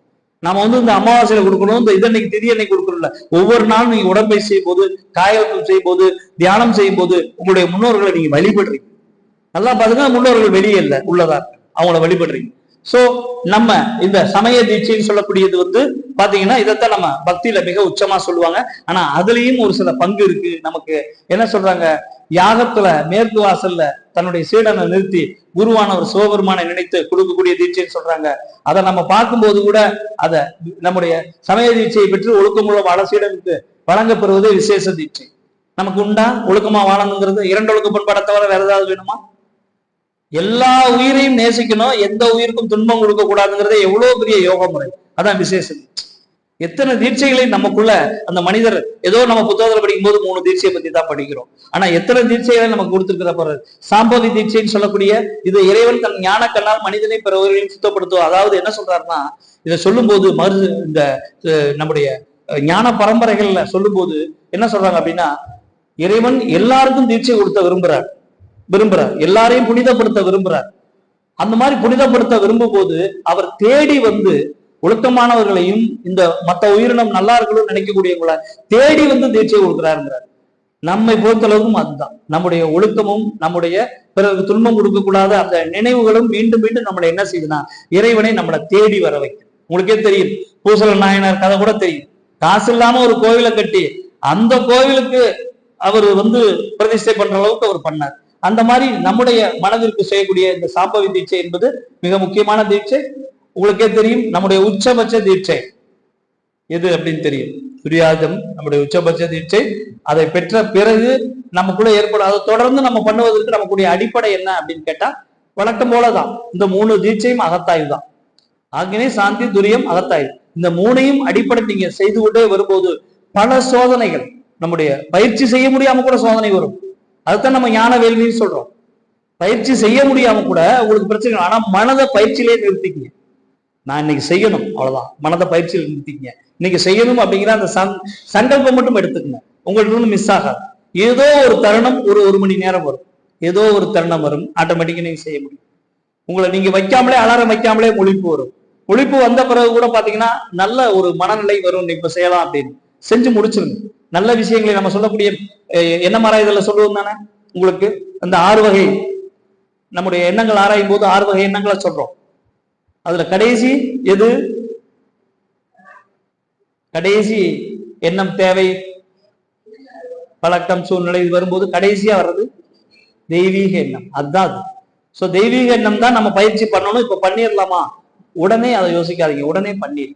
சோ பல சமயங்கள்ல இறைவனை நமக்கு இயற்கை நமக்கு இந்த மாதிரி ஒரு உந்துதலை கொடுத்துக்கிட்டே இருக்கும், அதை பயன்படுத்திக்கங்க. சோ நம்மை பொறுத்தளவுக்கு குளத்து நீர் கிடைக்கும், குளத்திலே கிடைக்கும் ஆமை குளங்களை முட்டையிட்டு குளத்து நீர், அந்த வார்த்தையை பாருங்க. கணபதிதாசன் சொல்லக்கூடிய எழுதியிருக்காரு, குளத்தினருக்குள்ளிருந்து குறிப்புடன் நினைக்கும் போது குளத்திலே புதித்த முட்டை கரூர் வானார் போல உளத்திலே நாகை நாதர் சொல்லக்கூடிய கடவுளை எப்படி பேசுறாரு, உருவழிந்து உணர்வாய் நெஞ்சேங்கிறார். இந்த உருவத்தை அழித்து உருவத்தை இழந்து நம்ம வழிபடக்கூடிய அல்லது செய்யக்கூடிய தியானம் இது. மீண்டும் அதேதான், உருவம் என்பது இல்லாம வழிபடுற பாருங்க, அதுதான் ஞான வேள்வியோட உச்சம். உருவம் இல்லாம அங்க சொல்றாங்களே அவங்க எல்லாம், அங்க வந்து பேச்சுக்கு அங்க வழி இல்லை, உணர்வுக்கு வழி இல்லை, எண்ணத்திற்கு வழி இல்லை, எதுவுமே இல்லை. அந்த நிலையை அடைவதும் அந்த நிலைக்குள் கரைந்து போவதும், அப்ப அந்த நிலையை அடைவதுதான் நாம சொல்லக்கூடிய இந்த ஆமை எப்படி தன்னுடைய ஞானத்தால தன்னுடைய முட்டையை பொறிக்க வைக்குதோ அது போல நம்ம இந்த துரியாதவம் செய்ய செய்ய இந்த உருவம் எண்ணம் கொஞ்சம் கொஞ்சமா போகும். ஒரு தடவை தாமோதரன் ஐயா கிட்ட ஒரு சின்ன விவாதம் வந்துருச்சு. நான் அவரோட ஸ்டூடெண்ட் தான், அதனால நேரடியா அவர்கிட்ட படிக்கும்போது 88ல 91 வரைக்கும் அவங்க கூட இருக்கும்போது ஒரு நாள் கேட்டேன். ஒரு தடவை ஒரு இது வந்துச்சு, ஒரு பதிவுகளை பத்தி வந்துச்சு. அப்ப நான் என்ன பண்ணிட்டேன், ஒரு பசுவை நினைச்சு பாத்தீங்கன்னா அந்த பசு வந்து ஒரு 3 அடி ஒரு 5 அடி நீளம் இருக்கு அப்படின்னு மகர்ஷி விளக்கம் சொல்லுவாங்க. நான் எந்த இடத்துல என்ன பண்ணிட்டேன்னா, எல்லாரும் பசுவை தானே சொல்லுவாங்க, நாம உன்னை மாத்தி போடுவோம், நான் உன்னை மாத்தி போட்டேன், நான் உன்னை மாத்திக்கிட்டேன். அப்ப அவர் என்ன சொன்னாரு, கிருஷ்ணமூர்த்தி உதாரணத்தெல்லாம் மாத்தக்கூடாது, மகர்ஷி சொன்ன உதாரணத்தை சொல்லணும் அப்படின்னு. என்ன சார் இது, ஒரு உதாரணம் தானே, இதை மாத்தினேன் அப்படின்னு சொன்னேன். ஆனா இல்ல மகர்ஷி மாதிரி சிந்திச்சு பழகுங்க, அப்புறம் உங்க சிந்தனையை கொண்டு வாங்க. முதல் மகர்ஷி பாரி சிந்திச்சு கொண்டு வாங்க. எனக்கு அது அப்ப புரியல, என்னடா இப்படி நம்மள இது பண்றாரு, கொஞ்சம் வருத்தமா இருந்தது. ஆனா பின்னாடி மாரியம்மாள் அவங்களோட புத்தகத்தை படிக்கும்போது என்ன விஷயம் ஞாபகம், என்ன அவங்க சொல்றாங்க அப்படின்னா, நமக்கெல்லாம் தெரியும் நம்ம ஏன் சாந்தி யோகம் பண்ணணும் அப்படின்னா எப்பப்பெல்லாம் பண்ணணும் போது உங்களுக்கே தெரியும். எப்பப்பெல்லாம் பண்ணணும் கட்டாயமா, பிணத்தின் அருகாமை, இந்த மாதிரி வரிசையா பண்ணணும். ஆனா இதெல்லாம் நம்ம இழக்கக்கூடிய வாய்ப்பை பத்தி பேசியிருக்கோம். வரவு வருவதற்குரிய உயிரினங்கள் இருக்கே, அதை பத்தி நம்ம பேசியிருக்கோமா? இந்த உயிரினத்துக்கிட்ட பக்கத்துல போனா நமக்கு வரும்னு சொல்றாங்க. யார் சொல்றாங்க? நம்முடைய மகரிஷி கூடயே இருந்த 7 வருடம் கூட இருந்த மாரியம்மாள் அவங்க எழுதுறாங்க இந்த ஜீவகாந்த பெருக்க பயிற்சியை பத்தி. எழுதும்போது அவங்க சொல்றாங்க என்ன அப்படின்னா, பசு, மயில் இதெல்லாம் அதோட அருகாமை என்ன செய்யும் அப்படின்னு கேட்டா, அந்த ஆற்றல நமக்கு ஜீவகாந்தத்தை அதிகப்படுத்துமா. பசு ஏன் வீட்டுல வளர்த்துருக்காங்கன்னு தெரியுதா பாத்தீங்களா? சோ இது என்ன, இதுக்கு என்ன தொடர்புன்னு கேட்டீங்கன்னா, நீங்க எந்த ஒரு விஷயத்த நினைச்சாலும் அந்த உருவம் மனசுக்குள்ள வருமா? இப்போ உதாரணம் சொல்லும் போது நீங்க பசுவை நினைச்சீங்கன்னா உங்களோட ஜீவகாந்த கூடுமா குறையுமா? இப்ப நான் ஒரு இஷ்டத்துக்கு ஒரு உதாரணத்தை சொல்லும் போது அது எப்படி அந்த உருவம் எனக்கு நினைவுக்கு வரும், உங்களே அந்த உருவத்தை நான் நினைக்க வைக்கிறேன். அதன் மூலமா உங்களுக்கு என்னன்னா அந்த ஜீவகாந்த இழப்பு கூட ஏற்படலாம். உதாரணத்தை கூட ஏன் தாமோதரனையா மாத்த வேணாம்னு சொன்னாருன்னு அப்பதான் எனக்கு புரிஞ்சது. சோ அந்த மாதிரி மகரிஷி சொல்லக்கூடிய உதாரணங்களையும் நீங்க பாருங்க, எல்லாமே பாத்தீங்கன்னா மிகப்பெரிய ஒரு உள்ள அர்த்தம் இருக்கும். அவர் ஏதோ போற போக்குல சொன்னாருன்னு நினைக்காதீங்க. எல்லாமே அவர் ரொம்ப யோசிச்சு சின்சியரா தான் சொல்லியிருக்காரு. அதுவும் இன்னும் சொல்ல போனா இறைநிலை உணர்வோடு இருந்துதான் அவர் பேசவே செய்யறார். அதனாலதான் அவர் ஒரு வாக்கு கொடுக்கிறார் நமக்கு. எல்லா பேரும் 6ஆம் திருமுறையில அவர் என்ன சொல்றாரு வள்ளலார், என்னுடைய 5 திருமுறைகளை ஒதுக்கி வச்சிருங்க, அது நான் பக்தி யோகத்தின் அடிப்படையில பேசுனது. 6ஆம் திருமுறை தான் ஞான யோகத்தின் அடிப்படையில பேசுறது. அவரே அவருடைய படைப்புகளை ஒதுக்குறார். ஆனா வேதாத்திரி மகரிஷி என்ன சொல்றாரு, 34 வயதில் நான் முழுமையாக ஞானம் அடைந்த பிறகுதான் எழுத தொடங்கினேன், பேச தொடங்கினேன்னு சொல்றாரு. அப்ப நம்ம என்ன புரிஞ்சுக்க வேண்டியது இருக்கு அப்படின்னா, நாம எந்த ஒன்னையும் மகரிஷி எங்க காம்ப்ரமைஸ் பண்ணிருப்பாங்க அப்படின்னா, காம்ப்ரமைஸ் இருக்கு மகரிஷி கிட்ட. அது எங்க இருக்கு அப்படின்னா, விஞ்ஞானத்திற்கு நம்முடைய வேதாத்திரியத்தை விளக்குவதற்காக செய்திருப்பார். 1999 2000 வரைக்கும் மகரிஷி நம்முடைய இறைநிலையின் திறம் 3 தான் சொல்லியிருப்பார். படிச்சிருப்பீங்க, டிப்ளமா படிச்சவங்களுக்கு தெரியும். இறைநிலையும் 3 தான் சொல்லியிருப்பார். காலம் என்பது அதுல இருக்காது. ஆனா 2000க்கு வரும்போது ஸ்டீவன் ஹாக்கின்ஸ் போன்ற பிரீஃப் ஹிஸ்டரி ஆஃப் டைம் அப்படிங்கிற மாதிரி புத்தகங்கள் இந்த விஞ்ஞானத்துல அந்த காலத்தை பத்தி நிறைய டெபினிஷன் வரும்போது, அறிவியல் அதை எடுத்துக்கொள்ளும் போது மகரிஷி என்ன சொல்றாரு, அப்டேட் பண்றாரு. நம்முடைய இறைநிலையோட தன்மைக்குள்ள காலம் என்ற ஒரு தன்மையை இன்க்ளூட் பண்றாரு. ஏன்னா பின்னாடி வரக்கூடிய அறிவியல்ல இத நம்முடைய இறைநிலையோட தன்மையில அந்த காலம் என்பது உள் அடங்கி இருக்கு. விட்டு விட்டு அழுத்தக்கூடிய கன்சுமிட்டும் நேரம் சொல்லக்கூடிய அந்த காலம் எப்படிப்பட்டதுன்னு சொல்றதுக்காக அறிவியல்ல இந்த கொண்டாடுறது. சென்னையில இருக்கக்கூடிய காந்த தத்துவத்தின் சிறந்த ஆசிரியர் சோமசுந்தர ஐயா நேர ஆழியார் போயிட்டார். மகரிஷி ஒரு ஸ்பீச்ல இறைநிலை திறம் 4ன்னு பேசிவிட்டாரு. அவர் நேரா போயிட்டாரு. என்னங்க நாங்க அங்கெல்லாம் சென்னையில எல்லாம் 3 நடத்திட்டு இருக்கோம், நீங்க பாட்டுக்கு 4ன்னு சொல்லிட்டீங்க. எப்படி எவ்வளவு உரிமை இருக்கு பாருங்க. ஒரு குரு கிட்ட போய் கேட்கிறாரு, அவர் சொல்றாரு உனக்கு வேணுமா நீ 3 வச்சுக்கங்கிறாரு. அப்பையும் பாருங்க, நான் உன்னை கண்டுபிடிச்சிருக்கேன்ப்பா, இதை உனக்கு விளக்க சொல்லணும், உனக்கு வேணுமா நீ 3 வச்சுக்க அப்படின்னு சொல்லிட்டு அதற்கு பிறகு அப்படியே சொல்றாரு. இந்த காலம் என்பதற்கு மகரிஷியே இவ்வளவு வியாக்கியானம் கொடுத்திருக்காங்க. அதை எங்க இருந்து அதை சொல்லியிருக்காங்க. அந்த காலம் என்பதை இன்னைக்கு உங்களுக்கே தெரியும், இந்த வருஷம் நோபல் பரிசுல கூட அந்த காலத்தை பற்றி கண்டுபிடிப்புக்கு கொடுக்கப்பட்டிருக்கு.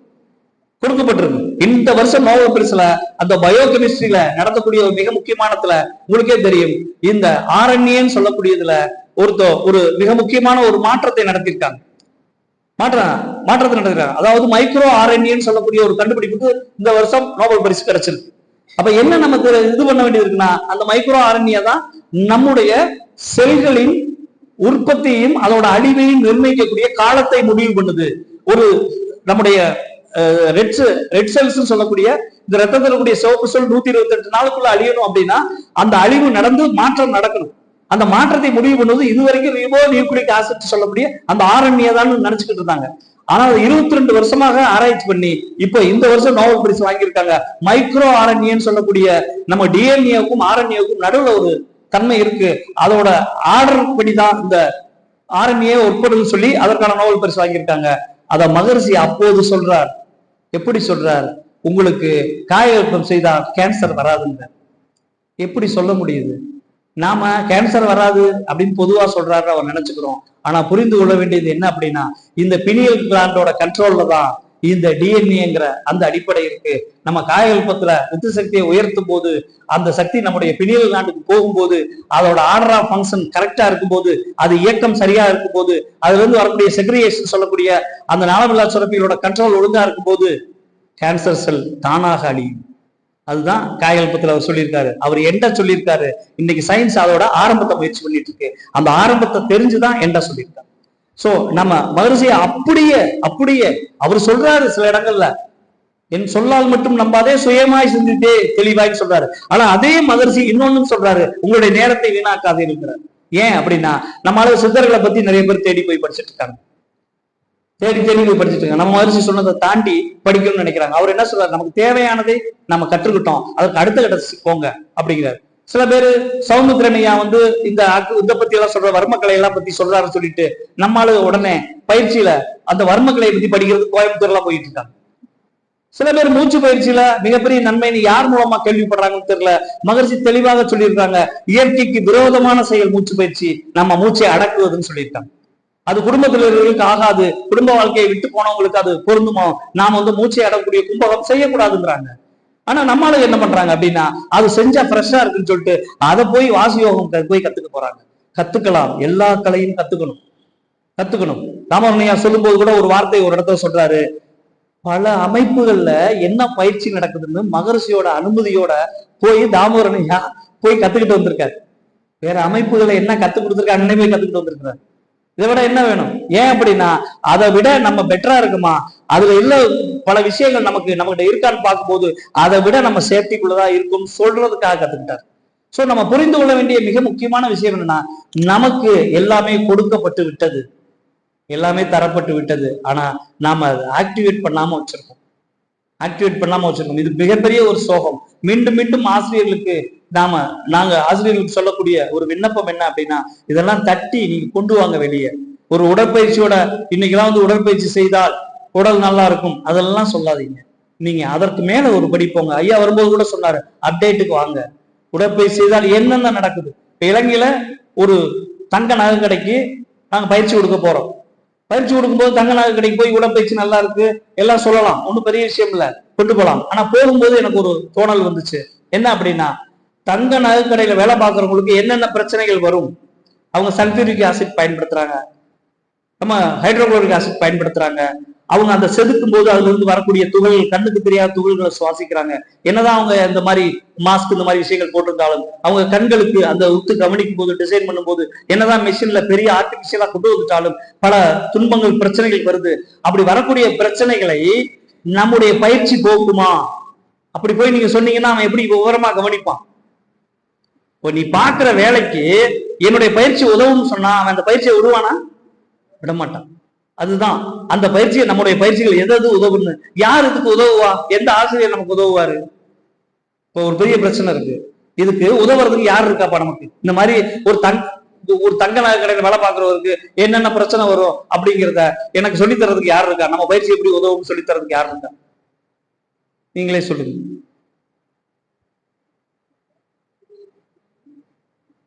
யார் உதவி இருப்பாங்கன்னு நினைக்கிறீங்க? குரு நமக்குள்ள இருக்காரு, குரு தானே வழி காட்டுறாரு. இன்றைக்கு இருக்கக்கூடிய உங்க வாட்ஸ்அப்ல இருக்கக்கூடிய 5Gல இருக்கக்கூடிய ஏஐல போய் உங்களுடைய நம்ம வேதாத்திரிய பயிற்சியை பாருங்க. அது வேற பேர் வச்சிருக்கு, பிசிஎல்னு வச்சிருக்கு நம்ம பேரை. சோ அதுல போட்டு பாருங்க எந்த பயிற்சி. முதல் விஷயம், எந்த நோய்க்கு எந்த விதமான இந்த கோல்டு ஸ்மித்துகளுக்கு என்ன விதமான நோய் வரும். ஒரு தடவை 2 தடவை 3 தடவை போடும்போது அது சில பட்டியல்களை கொடுக்குது. கொடுத்த உடனே இந்த நோயை வேதாத்திரி மகரிஷி நம்ம பயிற்சி பத்தி கம்ப்ளீட்டா ஏஐக்குள்ள கொடுத்துட்டாங்க. ஓகேங்களா? இப்ப அந்த ஏஐக்குள்ள 2ஐயும் போட்டு பாருங்க. இந்த எங்களுடைய வேதாத்திரிய பயிற்சி இந்த கோல்டு ஸ்மித்துகளுக்கு என்ன விதமா உதவுன்னு போட்டு பாருங்க. அதுவே இன்ஸ்ட்ரக்ஷன் கொடுக்கும். அது சரியா இருக்குமான்னு நீங்களும் ஆராய்ச்சி பண்ணணும். அப்படியே எடுத்துக்கூடாது. ஏஐ பொறுத்தளவு 70% தான் நம்பணும். நேத்து கூட பொள்ளாச்சியில இருந்து ஆழியார் டேம் எவ்வளவுன்னு போட்டு பாக்குறேன், 20 கிலோமீட்டர் அது போடுது. யூ ஆர் ராங், நீ திருப்பி எனக்கு திருத்தி சொல்லு அப்படின்னு போடும்போது 65 கிலோமீட்டர் போடுது. எஸ், ஐ எம் ராங் அப்படின்னு. சோ அதனால எல்லாத்தையும் நம்ப கூடாது. ஆனா நீங்க எடுத்துக்கணும், கொஞ்சம் எடுத்துக்கணும். அப்போ நீங்க திரும்பி திரும்பி நான் உங்களுக்கு சொல்லக்கூடிய விஷயம் என்னன்னா, நமக்கு உதவக்கூடிய இன்னைக்கு அறிவுல நம்ம அப்டேட் ஆகிறதுக்கு நிறைய விஷயங்கள் இருக்கு. தங்கநாயக கடை மட்டும் இல்ல, ஒரு ஆடிட்டர் ஆபீஸுக்கு போறோம், அவங்களுக்குள்ள ஸ்ட்ரெஸ் என்ன, ஒரு ஜிம்முக்கே போறோம், அவங்களுக்கு பயிற்சி கொடுக்க போறோம். ஏன்னா எல்லா பக்கமும் நம்ம போய்கிட்டு இருக்கோம், மறந்துடாதீங்க, எல்லா பக்கமும் போய்கிட்டு இருக்கோம். ஒரு ஜிம், இந்த எக்ஸசைஸுக்கு வந்து அந்த பசங்களை 2 பேர் ஜிம்முக்கு போறவங்க, அவங்க நான் அந்த பயிற்சி பண்ணலாமா, நான் பயிற்சி பண்ணிட்டு ஜிம்முக்கு போலாமான்னு கேட்டாங்க. மகரிஷி அதுக்கும் பதில் சொல்லியிருக்காரு. தாராளமா போலாம். நம்ம பயிற்சியை செய், 2வது போய் ஜிம்முக்கு போ, ஒன்றும் பிரச்சனை இல்லை அப்படிங்கிறார். எதையுமே மகர்ஷி மறுத்தவர் கிடையாது. உங்களுடைய விருப்பம் என்னவோ அதை செய்ய சொல்றாரு. அதனால மீண்டும் மீண்டும் ஆசிரியர்கள் இன்னைக்கு இருக்கக்கூடிய விஞ்ஞானத்தோடு நம்முடைய உடற்பயிற்சியை கம்பேர் பண்ணி பாருங்க. ஒரு நம்ம செய்யக்கூடிய மூச்சு பயிற்சி என்னென்ன நன்மைகள் செய்யுதுன்னு சும்மா போட்டு பாருங்க, உங்களுக்கு நேரம் கிடைக்குது. இல்லைங்க அதுல இங்கிலீஷ்ல தான் கேட்கணுங்க, தமிழ்ல கேட்க முடியல. நான் உங்களுக்கு ஒரு 3 விஷயம் சொல்லிடுறேன். முதல் விஷயம், கூகுள்ல போய் Tamil to English translation open பண்ணிக்கீங்க. அதுல நீங்க தமிழ்ல ஆடியோ மூலமா பேசியோ இல்ல டைப், தமிழ் அடிக்க தெரியும் எல்லாத்துக்கும், இல்லைன்னா ஆடியோல பேச தெரியும். உங்களுடைய பயிற்சிகள்ல ஒரு தங்க நகை வேலை பார்க்கறவங்களுக்கு என்னென்ன பிரச்சனை வரும் தமிழ்ல நீங்க அதுல அடிச்சிருங்க, அப்படியே இங்கிலீஷ்ல டிரான்ஸ்லேட் பண்ணி கொடுத்துரும். அதை அப்படியே காப்பி பண்ணி கூகுள்ல போய் பேஸ்ட் பண்ணுங்க. கூகுள்ல பேஸ்ட் பண்ண வேணாம், ஏஐல பேஸ்ட் பண்ணுங்க. ஏஐலயும் இப்ப உங்களுக்கு சாட்டிங் தானே, பேஸ்ட் பண்ணுங்க, அதுல உங்களுக்கு பதில் தரும். இப்ப இந்த பதில் இங்கிலீஷ்ல இருக்குமே, அதை என்ன செய்யறது, திருப்பி அதை காப்பி பண்ணுங்க, தூக்கி போன டிரான்ஸ்லேஷன்ல இங்கிலீஷ் டு தமிழ்ல போடுங்க, டிரான்ஸ்லேட் பண்ணி எடுத்துருங்க. ரைட்டா? இது ஒண்ணு. அதற்கு பிறகு உங்களுக்கு இப்ப கூகுள்ல இருக்கக்கூடிய லென்ஸ்னு ஒரு ஆப்ஷன் இருக்கு. நீங்க கூகுள்ல லென்ஸ்னு ஒரு ஆப்ஷனை கூகுள் பிளே ஸ்டோர்ல பண்ணிக்கங்க. ஒரு புத்தகம் இருக்கு, மனோலக்கலை, நேரம் இல்லை, அதை ரெஃபரன்ஸ் எடுக்க நேரம் இல்லை. அந்த லென்ஸ்ல போய் நீங்க அதை செலக்ட் பண்ணிட்டு காப்பின்னு கொடுங்க, அது அப்படியே காப்பி ஆயிரும். அதை தூக்கி அப்படியே காப்பி பண்ணி வாட்ஸ்அப்ல பேஸ்ட் பண்ணிக்கங்க, அப்படியே அந்த ஃபுல் புத்தகமே உங்க கைக்கு வந்துடும். படிக்க எடுக்க எடுக்க எடுக்க முக்கியமான விஷயங்கள் எல்லாம் அப்படியே எடுத்து போட்டு அதை நீங்க உங்க வகுப்புகளுக்கு டிக்டேட்டரா வச்சுங்க. அந்த பாயிண்ட்ஸ் மட்டும் வச்சுட்டு போங்க, செல்லுல ஏத்திட்டு போயிட்டு இருக்கலாம், புத்தகத்தை எடுத்துட்டு போக வேண்டாம். ஸோ நிறைய ஆப்ஷன் வந்திருக்கு, அறிவியலை பயன்படுத்துங்க.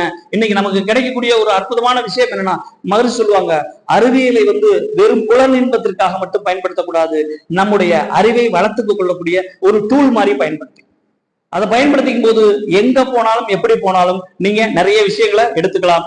தயவு செஞ்சு மீண்டும் மீண்டும் இங்க இருக்கக்கூடிய விஷயங்களை, அதுவும் ஆசிரியர்கள் நிறைய விஷயங்களை பயன்படுத்துங்க. அதுல மிக முக்கியமா மகரிஷியோட வார்த்தைகளை மாத்தாம பயன்படுத்துங்க. எந்த ஒரு காரணத்தை கொண்டு எனக்கு தெரியுமே அப்படின்னு சொல்லி எதையும் மாத்த வேண்டாம். மகரிஷியோட வார்த்தைகளை பயன்படுத்துங்க. வார்த்தைகளை பயன்படுத்தும் போது நம்ம இன்னும் மேம்பட்டுக்கிட்டே போறோம் அப்படிங்கறத மட்டும் மறந்துடாதீங்க.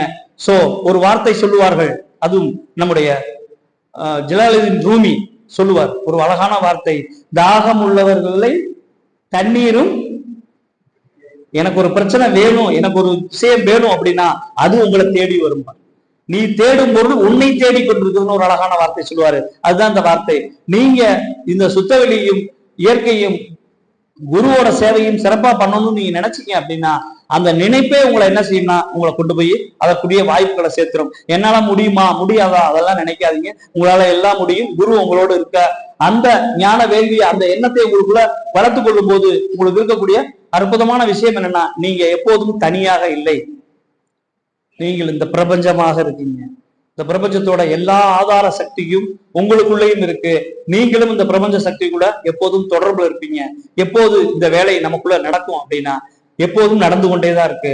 அதை உணரக்கூடிய அளவிற்கு நம்முடைய மனதின் அலைச்சுழலை மகரிஷி அட்வைஸ் பண்ணும்போது சொல்றாரு பாருங்க, ரொம்ப கஷ்டப்படாதீங்க, ரொம்ப முடியாதீங்க, உங்களுடைய மன அலைச்சுழலை 8ல நிறுத்தி பழகி வச்சுக்கோங்க போதுங்கிற. 8 எந்த நிலையில எந்த தவத்துல நிற்கும்?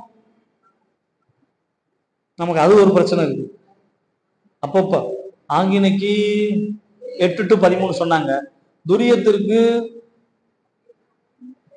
சொன்னாங்களா? ஆனா மகரிஷி சொல்லுவாரு, இந்த துரிய தவம் செய்யும் போது பினியல் கிளாண்டிற்கும் பிட்யூட்டரி கிளாண்டிற்கும் மையமாகத்தான் பண்றோம்.